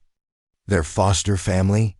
Daniel's voice carried enough edge to make Deputy Morrison shift slightly. "You mean the people who were planning to split them up permanently? The family that locked food away from hungry children and left bruises on it?" 5-year-old? Amanda's stylus paused over her tablet. "Mr. Thornton, I understand you may have heard concerning stories, but we need to investigate these allegations through proper channels. In the meantime, these children need to be returned to authorized care while we sort through the details." "No." The word came out flat and final, carrying 8 years of accumulated grief and determination. "They stay here." "Sir," Deputy Morrison spoke for the first time, his voice professionally calm but tinged with warning. "We're going to need your cooperation with this investigation. These children are wards of the state, and these children," Daniel interrupted, "walked over 300 miles to escape a system that failed them repeatedly. They've been living in my house for 3 days, contributing to the household, working on ranch operations, and healing from trauma that shouldn't have happened in the first place. You want to investigate something? Investigate how 8 kids managed to survive 3 weeks on the road because the alternative was worse than risking death." Sarah appeared in the kitchen doorway, her spine straight and her chin raised with the same determination her mother had shown in fighting for her family. "Ms. Phillips, could I speak with you, please? What really happened in our last placement?" Amanda looked between Sarah and Daniel, clearly recognizing that this situation was more complex than the standard runaway case she'd been expecting. "Of course, honey. That's exactly what we need to do." What followed was the most difficult conversation Daniel had ever witnessed. Sarah spoke with the clear, factual precision of someone who had learned that emotional appeals were less effective than documented evidence. She described their mother's final weeks, The careful preparation for a journey that no child should have had to make. The systematic failures of a foster care system that prioritized administrative convenience over family preservation. Marcus joined the conversation, providing details about their escape and survival that painted a picture of 8 children functioning as a unit with skills and determination that most adults couldn't match. The twins added their own memories of previous placements, each one ending with promises broken and families fractured for the convenience of overwhelmed social workers. But it was Emma who provided the most devastating testimony, not through words but through actions. When Amanda asked her about her experience with Mr. Richards, the 5-year-old simply rolled up her sleeve to reveal fading bruises that formed a clear outline of adult fingers wrapped around her tiny arm. The room went silent except for the ticking of Rebecca's old grandfather clock and the sound of Amanda Phillips drawing a sharp breath. Deputy Morrison's professional neutrality cracked enough to reveal genuine anger, while Daniel felt a surge of protective fury that made his hands clench involuntarily. "Those bruises," Amanda said carefully, "when did they happen?" "The night before we left," Sarah answered for her sister. Mr. Richards had been drinking, and Emma was crying because she was hungry. He grabbed her too hard, said he was tired of dealing with babies. That's when we knew we had to run. Amanda made notes on her tablet with movements that seemed mechanical, as if her professional training was struggling against human outrage. "And you've been here for 3 days? Mr. Thornton, what exactly has been your arrangement with these children?" Daniel chose his words carefully, understanding that everything he said would be scrutinized for legal implications. "They needed help, so I provided it. They've been contributing to ranch operations, helping with household tasks, and healing from their experiences. As far as I'm concerned, they're welcome to stay as long as they want." "It's not that simple," Amanda said gently. "There are legal procedures, background checks, home studies, court approvals. Even if your intentions are good, taking in 8 children requires formal authorization." "Then let's get the authorization," Daniel said without hesitation. "Whatever paperwork needs filing, whatever inspections need conducting, whatever legal hoops need jumping through, let's do it. But these kids don't leave this house unless it's to go somewhere better, and I can't imagine anywhere better than where they are right now." Tommy, who had been silent throughout the conversation, suddenly spoke up with the precision that characterized all his observations. "Miss Phillips, what's the average length of time children stay in foster placements before being moved again?" The question caught Amanda off guard. That varies depending on many factors. "Because I looked it up," Tommy continued with 8-year-old directness. "The average is 18 months. We've already been through 4 homes in 2 years. At this rate, statistically speaking, we'll never have stability until we age out of the system. But we've been stable here for 3 days, and Mr. Daniel wants us to stay permanently. Mathematically, this is our best option for long-term family preservation." The clinical analysis from such a young child left everyone momentarily speechless. Amanda stared at Tommy with the expression of someone reconsidering everything she thought she knew about these particular cases. Deputy Morrison cleared his throat. "Miss Phillips, maybe we should consider the emergency placement protocols. If these children are in immediate danger from returning to their previous situation, and if Mr. Thornton is willing to undergo expedited screening." "It's irregular," Amanda said slowly, but Daniel could hear the shift in her tone. "We'd need character references, financial verification, background checks, home safety inspection. And even then, it would only be temporary until full custody. Procedures could be completed." "How temporary?" Sarah asked, her voice tight with the fear of someone who had learned not to trust adult promises. 60 days minimum for initial evaluation. Could be longer depending on court schedules and investigation results."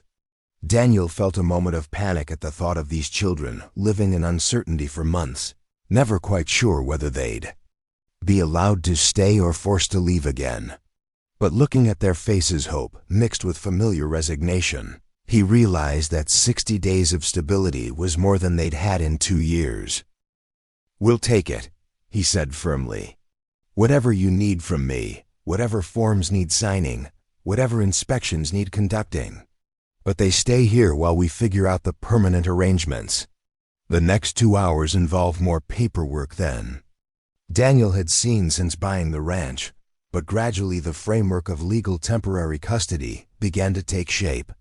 Amanda Phillips proved to be more ally than adversary once she understood the full scope of the children's situation.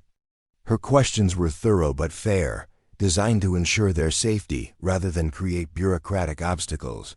Deputy Morrison conducted a basic safety inspection of the house, noting the secure perimeter, adequate sleeping arrangements, functioning utilities, and well-stocked pantry.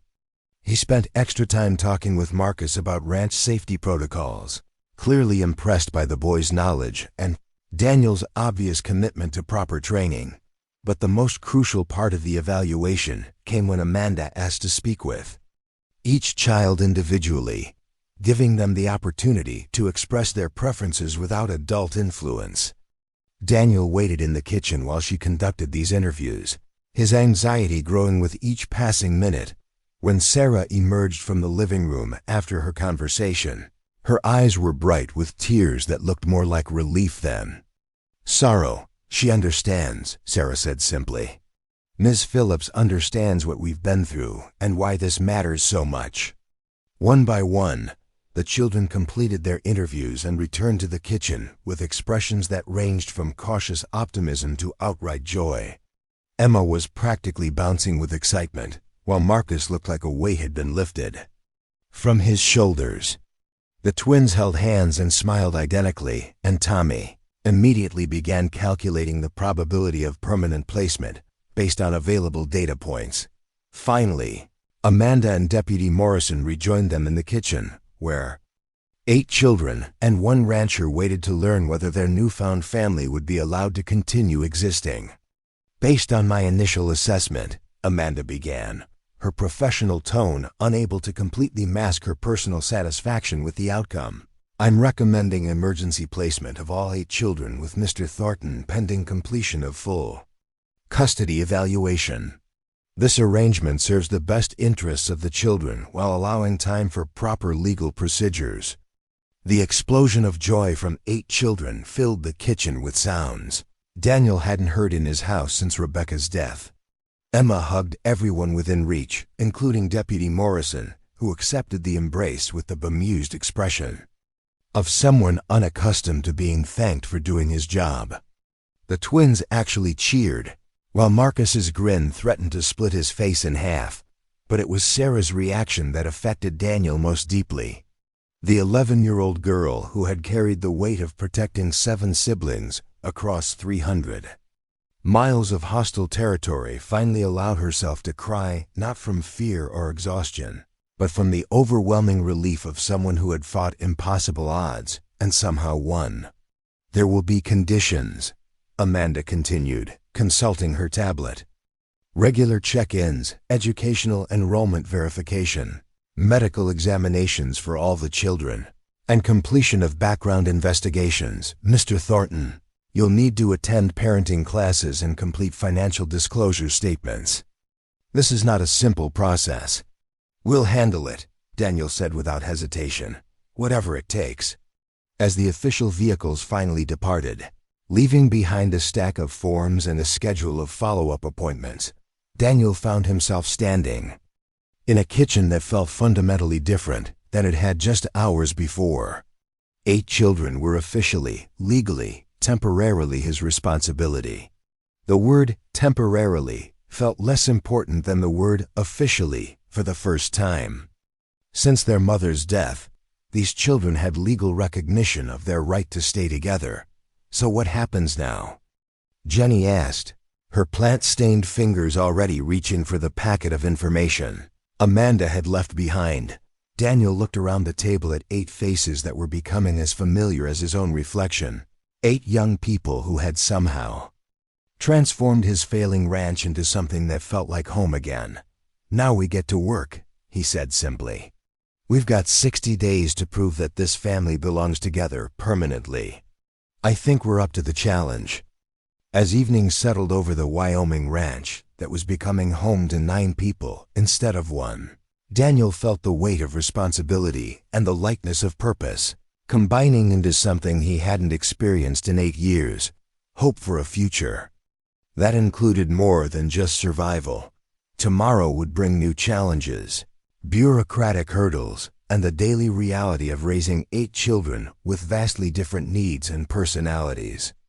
But tonight, around Rebecca's old oak table, 9 people shared dinner and stories and the quiet satisfaction of belonging somewhere that wanted them as much as they wanted to stay 50-8 days later. Daniel stood in the Clearwater Falls courthouse wearing the same suit he'd worn to Rebecca's funeral, his hands steady despite the magnitude of what the next hour would determine. 8 children sat in the front row behind him, dressed in their finest clothes, a mixture of donations from the community and new purchases, made possible by the ranch's surprising return to profitability under their collective management. Courtroom was packed beyond capacity, filled with faces that had become familiar over the past 2 months. Eddie Martinez sat with his wife Maria, both of them clutching character reference letters they'd written on Daniel's behalf. Dr. Helena Morrison, the pediatrician who had examined all 8 children and documented their remarkable physical and emotional recovery, held a thick folder of medical reports. Principal Janet Foster from Clearwater Falls Elementary had brought attendance records and academic assessments that painted a picture of children thriving in stable circumstances for the first time in years. But perhaps most importantly, Judge Patricia Shin, no relation to the social worker, presided over proceedings with the gravity befitting a decision that would determine whether 8 children would finally have the permanent family they'd walked 300 miles to find. Amanda Phillips sat at the petitioner's table beside Daniel, having transformed from investigating social worker to advocate over the course of their 2-month journey through the legal system. Her initial report had been so compelling that the state had fast-tracked their case, recognizing that sometimes bureaucratic efficiency served children better than procedural perfection. "Your Honor," Amanda began, rising to address the court, "in 15 years of child welfare work, I have never seen a placement that has produced such dramatic positive outcomes in such a short period.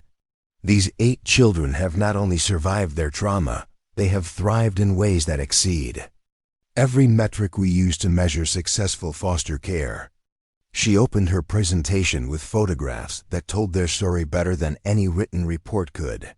Before pictures showed 8 hollow-eyed children in tattered clothes, their faces carrying the premature weight of loss and uncertainty. After pictures revealed the same children with bright eyes, healthy complexions, and most importantly, genuine smiles that spoke of security and belonging.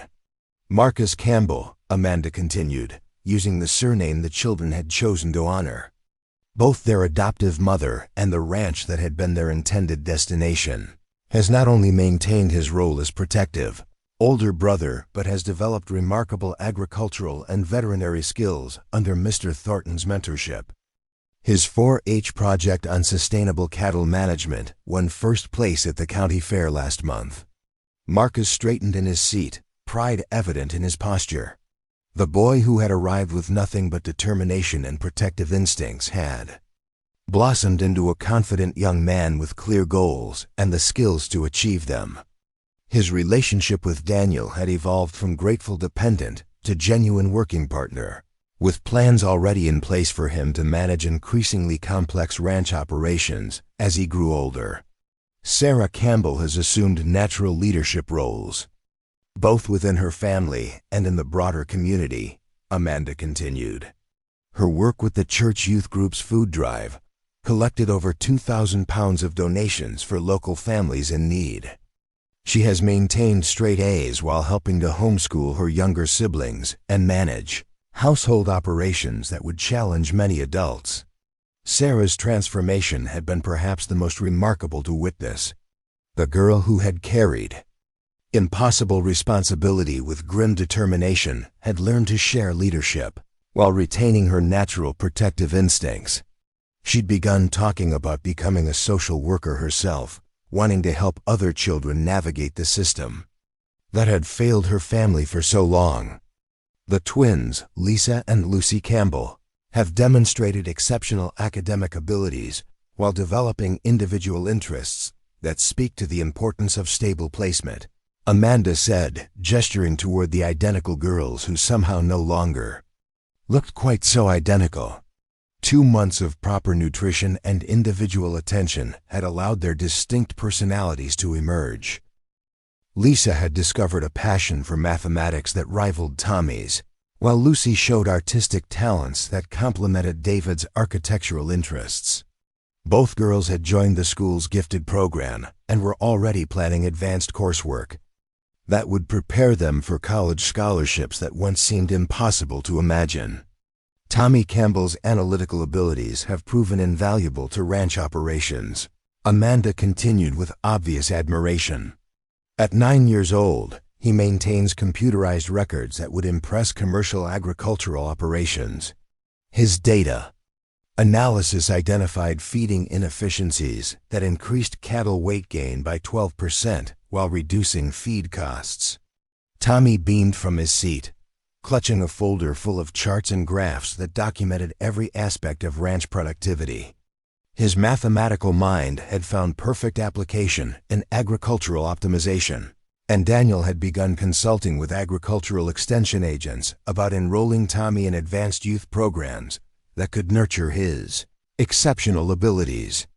Jenny Campbell has established and maintained an organic herb garden that now supplies 3 local restaurants with specialty produce, Amanda said, her voice carrying genuine amazement at the scope of a 10-year-old's accomplishments. She has also created a comprehensive catalog of native plants suitable for medicinal and culinary use, work that has attracted attention from the State University's Botanical Department. Jenny's connection to growing things had flourished under Daniel's encouragement and Rebecca's carefully preserved gardening notes.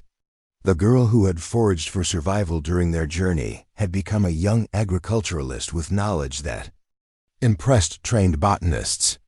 David Campbell, despite being only 7 years old, has designed improvements to ranch facilities that have increased operational efficiency while reducing maintenance costs, Amanda continued. His architectural drawings have been consulted by professional contractors, and his suggestions have been implemented with measurable positive results. David's artistic talents had evolved into practical applications that amazed everyone who saw his work. The boy who drew buildings for fun had begun designing solutions to real structural challenges, combining creativity with engineering insights that seemed far beyond his years. And Emma Campbell, Amanda said, her voice softening as she looked at the 5-year-old who had somehow become the emotional heart of their unusual family, has demonstrated resilience and emotional intelligence that speaks to the healing power of unconditional love and stable placement. Her kindergarten teacher reports that Emma serves as a peer mediator during playground conflicts, using skills that can only come from feeling completely secure in her own family relationships. Emma giggled softly at being mentioned, her infectious joy having become a daily blessing that reminded everyone in the household why families mattered more than any individual convenience or comfort. Judge Shin had been taking notes throughout Amanda's presentation, but now she looked up to address Daniel directly. Mr. Thornton, this court has reviewed extensive documentation of your financial stability, character references, and home environment assessments. All reports indicate that you have provided exemplary care for these children. However, I want to hear from you personally about your long-term commitment to this responsibility.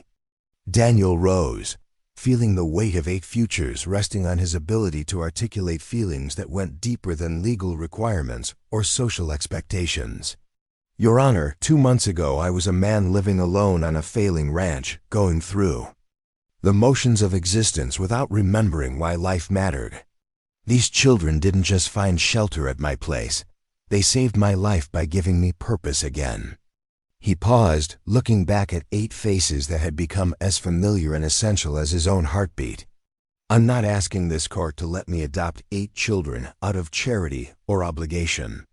I'm asking for legal recognition of what already exists, a family that chose each other and has proven that love doesn't require blood relations to be real and permanent." "Mr. Thornton," Judge Chun said, "adopting 8 children simultaneously is highly unusual. Are you prepared for the financial obligations, educational expenses, medical costs, and emotional challenges that will continue for the next 13 years until Emma reaches majority?" "I'm prepared for whatever comes," Daniel answered without hesitation. "These children have already proven they can handle anything life throws at them. All they need is someone who won't give up on them, and I can promise this court that I will never, ever give up on any of them." Judge Chun turned her attention to the children themselves. "I'd like to hear from each of you about whether you want Mr. Thornton to become your legal father and whether you want to become permanent members of his family." What followed was the most moving testimony Daniel had ever heard. Each child spoke with the clear conviction of someone who understood exactly what they were choosing and why it mattered.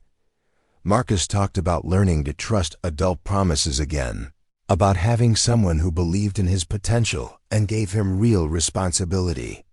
Sarah described the relief of sharing leadership instead of carrying everything alone, of having an adult who listened to her ideas and treated her opinions with respect.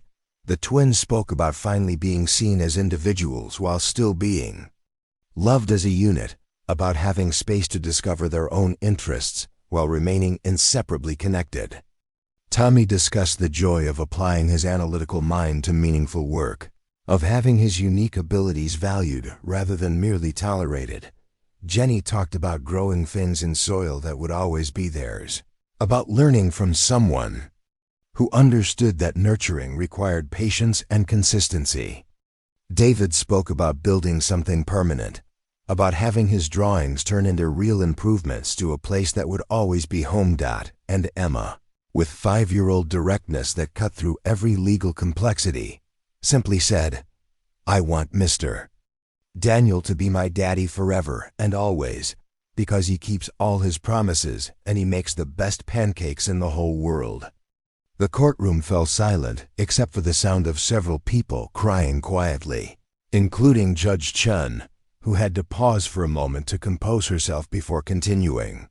"In my 23 years on this bench," Judge Chun said finally, "I have presided over thousands of custody cases. I have seen children placed in homes that met every legal requirement while failing to provide the emotional security that is essential for healthy development. And I have occasionally seen families that existed in fact long before they existed in law." She shuffled through the papers before her, though Daniel suspected she had already made her decision days or weeks ago. The evidence presented to this court demonstrates beyond any doubt that these 8 children have found not just a suitable placement, but an ideal family environment that addresses their individual needs, while preserving the sibling bonds that have sustained them through unimaginable hardship. Daniel felt his heart hammering against his ribs as Judge Chun prepared to render the decision that would determine their collective future. Therefore, it is the order of this court that the petition for adoption be granted in full. Marcus, Sarah, Lisa, Lucy, Tommy, Jenny, David, and Emma Campbell are hereby declared the legal children of Daniel Robert Thornton, with all rights and responsibilities that accompany that relationship. The explosion of joy that erupted from the gallery was unlike anything the Clearwater Falls Courthouse had ever witnessed. 8 children rushed forward to embrace their new father, while friends and neighbors who had supported their journey cheered and applauded with genuine celebration. But in the midst of the chaos, Daniel found himself holding Emma, while she whispered in his ear with the solemn intensity that only 5-year-olds could muster, "Daddy, I think Mama and Mrs. Rebecca are probably really happy right now." looking around at the faces of his children legally, permanently, irrevocably. His children. Daniel could almost feel the presence of two women who had somehow orchestrated this miracle from beyond the grave. Rebecca, who had always believed in the power of families to heal broken hearts, and Elena Campbell, who had raised 8 children to understand that love multiplied rather than divided when shared generously. 6 months later, as autumn painted the Wyoming landscape in brilliant colors and the first snow threatened on distant peaks, Daniel stood in his kitchen watching controlled chaos that had become their family's normal rhythm. Sarah directed breakfast preparation while Emma set the table with artistic flair. Marcus discussed cattle breeding strategies with Tommy, whose mathematical insights had become essential to ranch planning. The twins debated historical facts while Jenny arranged fresh herbs she'd preserved for winter cooking. David sketched improvements to the barn while explaining his architectural vision to anyone who would listen. The Thornton Ranch, officially renamed the Campbell Thornton Ranch in honor of the woman whose children had saved it from bankruptcy, now supported nearly 200 head of cattle and had expanded into organic herb production and agritourism. The combination of Daniel's experience, the children's diverse talents, and the community's enthusiastic support had created something far more successful than anything Daniel could have achieved alone. But more importantly, the house that had been a mausoleum of grief had become a home filled with the sounds of a large family learning to navigate life together. 8 children had bedrooms decorated with their own artwork and treasures. The kitchen hosted homework sessions and cooking lessons and the kind of loud dinnertime conversations that made the old house feel alive again. On Rebecca's birthday, they visited her grave together, bringing flowers from Jenny's garden and stories about their daily adventures. Daniel no longer felt the sharp edge of grief when he spoke her name, having learned that love could expand to include new people without diminishing what had come before. On their mother's birthday, they held a celebration that honored Elena Campbell's memory while acknowledging the new life she had made possible through her children's courage. The torn photograph that had started their journey now sat in a place of honor on the mantelpiece, surrounded by new pictures that documented the growth of a family that had chosen each other against impossible odds. As evening settled over the ranch and 8 children gradually made their way upstairs for bedtime routines that had become comfortably predictable, Daniel found himself sitting in Rebecca's old rocking chair, holding the note that had changed everything. 7 words written by a dying woman who understood that sometimes love required extraordinary faith. Please don't let them split us apart. Looking around at evidence of 8 young lives flourishing under his roof, homework scattered across the coffee table, art projects in various stages of completion, the comfortable chaos of a family that had learned to trust in permanent belonging, Daniel whispered a promise to the 2 women whose love had made this miracle possible. They'll never be split apart. Not as long as I have breath in my body. Outside, Wyoming wind carried the scent of approaching winter across pastures where cattle grazed contentedly and gardens rested in preparation for spring's return. Inside, a family that had been built from broken pieces prepared for another night of safety and belonging, secure in the knowledge that love had proven stronger than bureaucracy, hope more powerful than fear, and that sometimes the most unlikely families were the ones that mattered most.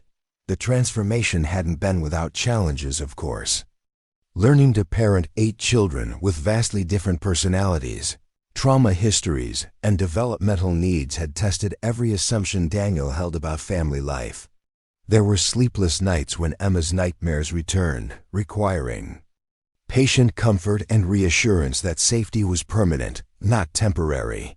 There were explosive arguments between the twins as they navigated their emerging individual identities while maintaining their special bond. Marcus struggled with moments of overwhelming responsibility, sometimes forgetting he was still a teenager who deserved time to simply be young. Sarah occasionally retreated into the protective shell she'd built during their hardest times, needing gentle coaxing to remember that she could trust adults to handle the big decisions. Tommy's analytical mind sometimes collided with the messy realities of family emotions, leading to frustrated tears when problems couldn't be solved with mathematics. Jenny mourned the mother she'd lost in ways that gardening couldn't always heal, and David's perfectionist tendencies sometimes left him, paralyzed by fear of making mistakes. But these challenges had become opportunities for growth rather than sources of despair. Daniel learned that fatherhood meant showing up consistently through difficulties, not just celebrating successes. The children learned that families could weather storms together, that conflict didn't mean abandonment, and that love grew stronger through working through problems rather than avoiding them. The community of Clearwater Falls had rallied around their unusual family with the kind of support that restored faith in human goodness. Mrs. Henderson at the general store kept a running tab for school supplies and never mentioned when payments were late during tight months. Dr. Morrison provided medical care that went far beyond professional obligation, becoming a trusted family friend who understood their unique needs. Pastor Williams at the community church opened doors for the children's involvement in youth programs while respecting their diverse spiritual backgrounds. The school district had bent rules and created accommodations to ensure all 8 children could attend classes together when possible, recognizing that their sibling bonds were essential to their continued healing. Teachers competed to have Campbell children in their classes, knowing they brought work ethic, compassion, and perspectives that enriched the educational experience for everyone. Local business owners hired teenage Marcus for part-time work that taught him valuable skills while contributing to the ranch's financial stability. Sarah's babysitting services were in constant demand, as parents recognized her maturity and natural ability with children. Even the younger children found ways to contribute through Jenny's herb sales, David's custom artwork, and Tommy's tutoring. Services for classmates struggling with mathematics, the ranch itself had become a symbol of renewal that inspired neighboring operations. Daniel's willingness to implement the children's innovative ideas had led to partnerships with agricultural extension services, university research programs, and sustainable farming initiatives that brought both recognition and revenue. Marcus's 4-H projects attracted attention from state-level competitions, while Jenny's organic herbs earned certification that allowed them to command premium prices from high-end restaurants. But perhaps the most significant change was in Daniel himself. The man who had spent 8 years slowly dying from isolation had rediscovered not just the will to live, but the joy of being essential to other people's happiness. His relationship with each child had developed its own unique characteristics, reflecting their individual personalities and needs while maintaining the consistent love and support that had been missing from their lives for too long. With Marcus, Daniel shared the satisfaction of hard physical work and the intellectual challenge of agricultural problem-solving. Their early morning conversations over coffee had become treasured times for both of them, opportunities to discuss everything from cattle breeding to college plans to the complex emotions of growing up male in a household full of sisters. Sarah had become his co-pilot in managing family logistics, her organizational skills and natural leadership complementing his ranch experience and adult authority. She helped him understand the younger children's needs, while he provided the stability she required to finally relinquish some of the protective responsibilities she'd carried for too long. The twins challenged him in different ways, Lisa with her mathematical insights that rivaled Tommy's analytical abilities, and Lucy with her artistic vision that helped him see beauty in everyday ranch life. Both girls had blossomed under individual attention that honored their separate identities, while celebrating their special bond. Tommy's intellectual gifts required careful nurturing to prevent his analytical nature from overwhelming his emotional development. Daniel learned to engage the boy's mathematical mind while also teaching him that some problems required intuition and patience rather than calculation and logic. Jenny's connection to growing things had deepened their mutual appreciation for the cycles of ranch life, her botanical knowledge enhancing his practical farming experience, while her gentle nature reminded him daily of the healing power of nurturing growth. David's architectural eye had transformed how Daniel saw his own property. The boy's drawings, revealing potential improvements and efficiencies that years of familiarity had made invisible. Their collaborative projects had strengthened not just ranch operations, but their father-son bond, and Emma Sweet. Joyful Emma had become the heart of their household, her capacity for pure happiness reminding everyone that love could triumph over any hardship. Her bedtime routine of hugging each family member and whispering, "I love you to the moon and back," had become a nightly blessing that reinforced their bonds. The financial turnaround had been as dramatic as the emotional one. The ranch that had been bleeding money under Daniel's solitary management now generated enough income to support 9 people comfortably while building college funds for all 8 children. The combination of improved efficiency, diversified income streams, and reduced operational costs had created a sustainable business model that attracted attention from agricultural consultants and business schools. Local media had eventually discovered their story, leading to magazine articles and documentary interest that Daniel carefully managed to protect his children's privacy while sharing their message of hope. The attention had brought unexpected opportunities, speaking engagements at adoption conferences, consulting contracts with family service organizations, and book deals that provided additional income for educational expenses. But Daniel was careful to ensure that public attention never overshadowed their private family life. The children's needs came first, always, and their consent was required before any media participation. They had learned to navigate interviews and public appearances with the same grace they brought to everything else, understanding that sharing their story might help other children in similar circumstances. The legal adoption had also opened doors to extended family connections that Daniel hadn't anticipated. Rebecca's sister Margaret, who lived in Colorado, had initially been skeptical about Daniel's sudden acquisition of 8 children. But a visit during the previous Christmas had convinced her that these children were exactly what her sister would have wanted for Daniel, and she'd become a devoted aunt who provided both emotional support and practical assistance. Elena's family had been more difficult to locate and approach. Her sister Rosa lived in New Mexico with children of her own, and the initial contact had been fraught with suspicion and grief. But when Rosa finally visited and saw how her sister's children had not only survived but thrived, she'd broken down in tears of gratitude and relief. The connection had provided the children with cultural roots and family history that enriched their understanding of their mother's legacy. Holidays had become elaborate affairs that honored multiple traditions while creating new ones specific to their unique family. Christmas combined Elena's Hispanic traditions with Rebecca's American customs and entirely new rituals invented by the children themselves. Thanksgiving featured recipes from 4 different cultural backgrounds, creating a feast that reflected their blended heritage. Mother's Day was particularly sacred, spent visiting both Rebecca's grave and the small memorial garden they'd planted for Elena behind the house. The children would share memories of their birth mother while Daniel told stories about Rebecca, creating a tradition that honored both women's contributions to their family's existence. That the children's academic achievements had exceeded every expectation.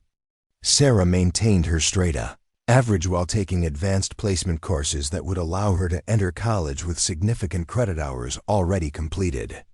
Marcus balanced high school coursework with increasing ranch responsibilities, his agricultural education program recognizing him as a state-level leader. The twins excelled in their respective strengths while supporting each other through academic challenges. Tommy's mathematical gifts had attracted attention from specialized programs designed for intellectually gifted children, though Daniel was careful to ensure that academic advancement didn't compromise his social and emotional development. Jenny's botanical interests had evolved into scientific research projects that impressed university extension agents. David's architectural talents were being nurtured through mentorship programs with local engineering firms, even 5-year-old. Emma showed signs of the intellectual curiosity and emotional intelligence that characterized all her siblings. Her kindergarten teacher reporting that she displayed leadership qualities and empathy far beyond her chronological age. College planning had become a regular topic of family discussion, with Daniel committed to ensuring that financial constraints would never limit his children's educational opportunities. Scholarship applications, academic competitions, and saving strategies were carefully coordinated to provide maximum options for each child's future. But perhaps most importantly, the children had learned to dream again. Marcus talked about veterinary school and returning to manage the ranch with advanced scientific knowledge. Sarah planned to study social work and law, aiming to reform the foster care system that had failed so many children like themselves. The twins envisioned careers that would allow them to work together while pursuing their individual passions. Tommy dreamed of agricultural engineering, combining his mathematical abilities with practical farming applications. Jenny wanted to study botany and sustainable agriculture, continuing the work she'd begun in Rebecca's old garden. David planned to become an architect who specialized in agricultural buildings, designing structures that were both beautiful and functional. And Emma, when asked about her future plans, simply said she wanted to be a mama who adopts lots of kids who need families, carrying forward the lessons she'd learned about love's infinite capacity for expansion. The note still rested in Daniel's pocket every morning, when he woke to the sounds of 8 children beginning another day of life on the ranch that had become their permanent home. 7 words that had traveled 300 miles and survived 18 days of impossible hardship, carrying the prayer of a mother who understood that families weren't accidents of biology, but choices made with determination and sustained with love. In quiet moments, Daniel would take out the worn piece of paper and read Elena's careful handwriting, marveling at how completely her final wish had been fulfilled. Please don't let them split us apart. Not only had they stayed together, they had grown stronger, more connected, more capable of facing whatever challenges life might bring. In the end, Elena Campbell's final wish had been granted in ways she never could have imagined. Her children had stayed together, found safety, and discovered that home wasn't a place on a map, but wherever people chose to love each other unconditionally. And in saving her children, they had saved a grieving man who had forgotten how to hope, proving that miracles still happen for those brave enough to walk 300 miles in search of them. The annual Campbell family reunion had grown from a small gathering to a celebration that filled every building on the ranch. Former foster children from around the country traveled to Wyoming each summer, drawn by stories of the family that had refused to be broken. Daniel and his children had become beacons of hope for other families navigating the foster care system, their story inspiring policy changes and reform initiatives that protected sibling bonds nationwide. Marcus, now a licensed veterinarian with his own practice, had indeed returned to manage the ranch alongside his father. His wife, Emma, not his sister, but a veterinary nurse he'd met in college who shared his passion for agricultural medicine, brought her own expertise to their expanding operation. Together, they had pioneered innovative breeding programs that attracted buyers from across the continent. Sarah had achieved her dream of reforming the foster care system, earning her law degree and establishing a nonprofit organization that specialized in keeping sibling groups together. Her courtroom victories had set legal precedents that protected thousands of children from unnecessary separation. She remained unmarried by choice, declaring that her 8 siblings provided all the family she needed while dedicating her life to ensuring other children received the same opportunity. The twins had surprised everyone by choosing careers that complemented each other perfectly. Lisa became a financial advisor specializing in agricultural operations, while Lucy developed into a renowned artist whose paintings of ranch life graced galleries in major cities. They lived in adjacent houses on the expanded property, their children growing up as close as siblings in the Campbell tradition. Tommy had earned his agricultural engineering degree and returned to revolutionize ranch operations with technology that increased efficiency while maintaining environmental sustainability. His innovations had been adopted by ranches throughout the American West, and his consulting firm employed dozens of agricultural engineers who shared his vision of scientifically optimized farming. Jenny's botanical expertise had evolved into a research position with the state university, where she developed drought-resistant crops that helped Wyoming ranchers adapt to changing climate conditions. Her greenhouse complex on the ranch served as both research facility and production center for specialty herbs that supplied restaurants and pharmaceutical companies internationally. David had become the architect he dreamed of being, specializing in sustainable agricultural buildings that combined functionality with artistic beauty. His designs graced ranches and farms throughout the Mountain West, each structure reflecting his understanding that buildings should enhance rather than dominate the natural landscape. And Emma, sweet Emma, who had wanted to be a mama who adopted lots of children, had fulfilled her childhood dream in ways that exceeded everyone's expectations. She and her husband had adopted 6 children of their own, all siblings from various broken families, while also serving as foster parents for emergency placements. The ranch now included a special dormitory building that Emma had designed specifically for housing children in transition. The legacy of Elena Campbell's final request had rippled outward in ways that touched hundreds of lives. A scholarship fund established in her memory provided educational opportunities for foster children who aged out of the system. The Elena Campbell Foundation, administered by Sarah, lobbied for legislative changes that prioritized family preservation over administrative convenience. Local schools now taught the Campbell story as part of their curriculum on resilience and family diversity. The original barn had been designated a historic landmark, with a plaque commemorating the night when 8 children's desperate search for safety had transformed into a miracle of permanent belonging. Daniel, now in his 70s, spent his mornings walking the fence lines with whichever grandchildren were visiting, sharing stories about the early days when uncertainty had overshadowed hope. His pocket still carried copies of Elena's note, worn soft from handling, ready to share with anyone who needed reminding that families could survive anything when love guided their decisions.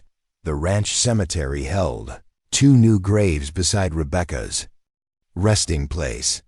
Elena's remains had been moved from their lonely plot in Billings to rest among the family she had saved through her children's courage. A granite stone bore her name alongside the 7 words that had changed everything. Please, don't let them split us apart. Below it, fresh flowers appeared daily, placed by grandchildren who had never met their grandmother but understood the debt of gratitude they owed to her wisdom. Medical advances had revealed that several of the children carried genetic markers for the same cancer that had claimed their mother. But regular screenings, early interventions, and access to the best health care that Ranch Prosperity could provide meant that Elena's legacy would not include the disease that had taken her life. Too soon, the story of 8 children who had walked 300 miles to escape a broken system had become legend in Wyoming and beyond. Documentary filmmakers, book authors, and journalists continued to request interviews, drawn by the remarkable transformation of both the children and the man who had saved them. But Daniel always insisted that the salvation had been mutual aid. Children had rescued him from a life of purposeless isolation, just as surely as he had rescued them from bureaucratic separation. Years would pass, and those 7 words would guide them through high school graduations, college applications, wedding preparations, and the arrival of grandchildren who would play in the same barn where their parents had once hidden in desperate hope. The ranch would expand beyond Daniel's wildest dreams, becoming a model operation that hosted agricultural students from around the world. But more importantly, it would remain a sanctuary where broken families could be rebuilt and where love proved stronger than any system designed to separate what belonged together. On quiet evenings, Daniel would find himself standing in that same barn doorway where he'd first discovered 8 frightened children, now watching his grandchildren play among the hay bales while their parents worked alongside him in the endless rhythm of ranch life. The wooden walls held memories of transformation, from that first desperate night to a lifetime of belonging that would echo through generations. The Wyoming wind still carried the scent of possibility across the Campbell Thornton Ranch, where 9 hearts beat as one family, bound together by choice, strengthened by adversity, and sustained by the kind of love that could overcome any obstacle. In his jacket pocket, 7 words written by a dying mother continued to guide them forward. Please don't let them split us apart. They never would be. Up next, you've got 2 more standout stories right on your screen. If this one hits the mark, you won't want to pass these up. Just click and check them out. And don't forget to subscribe and turn on the notification bell so you don't miss any upload from us.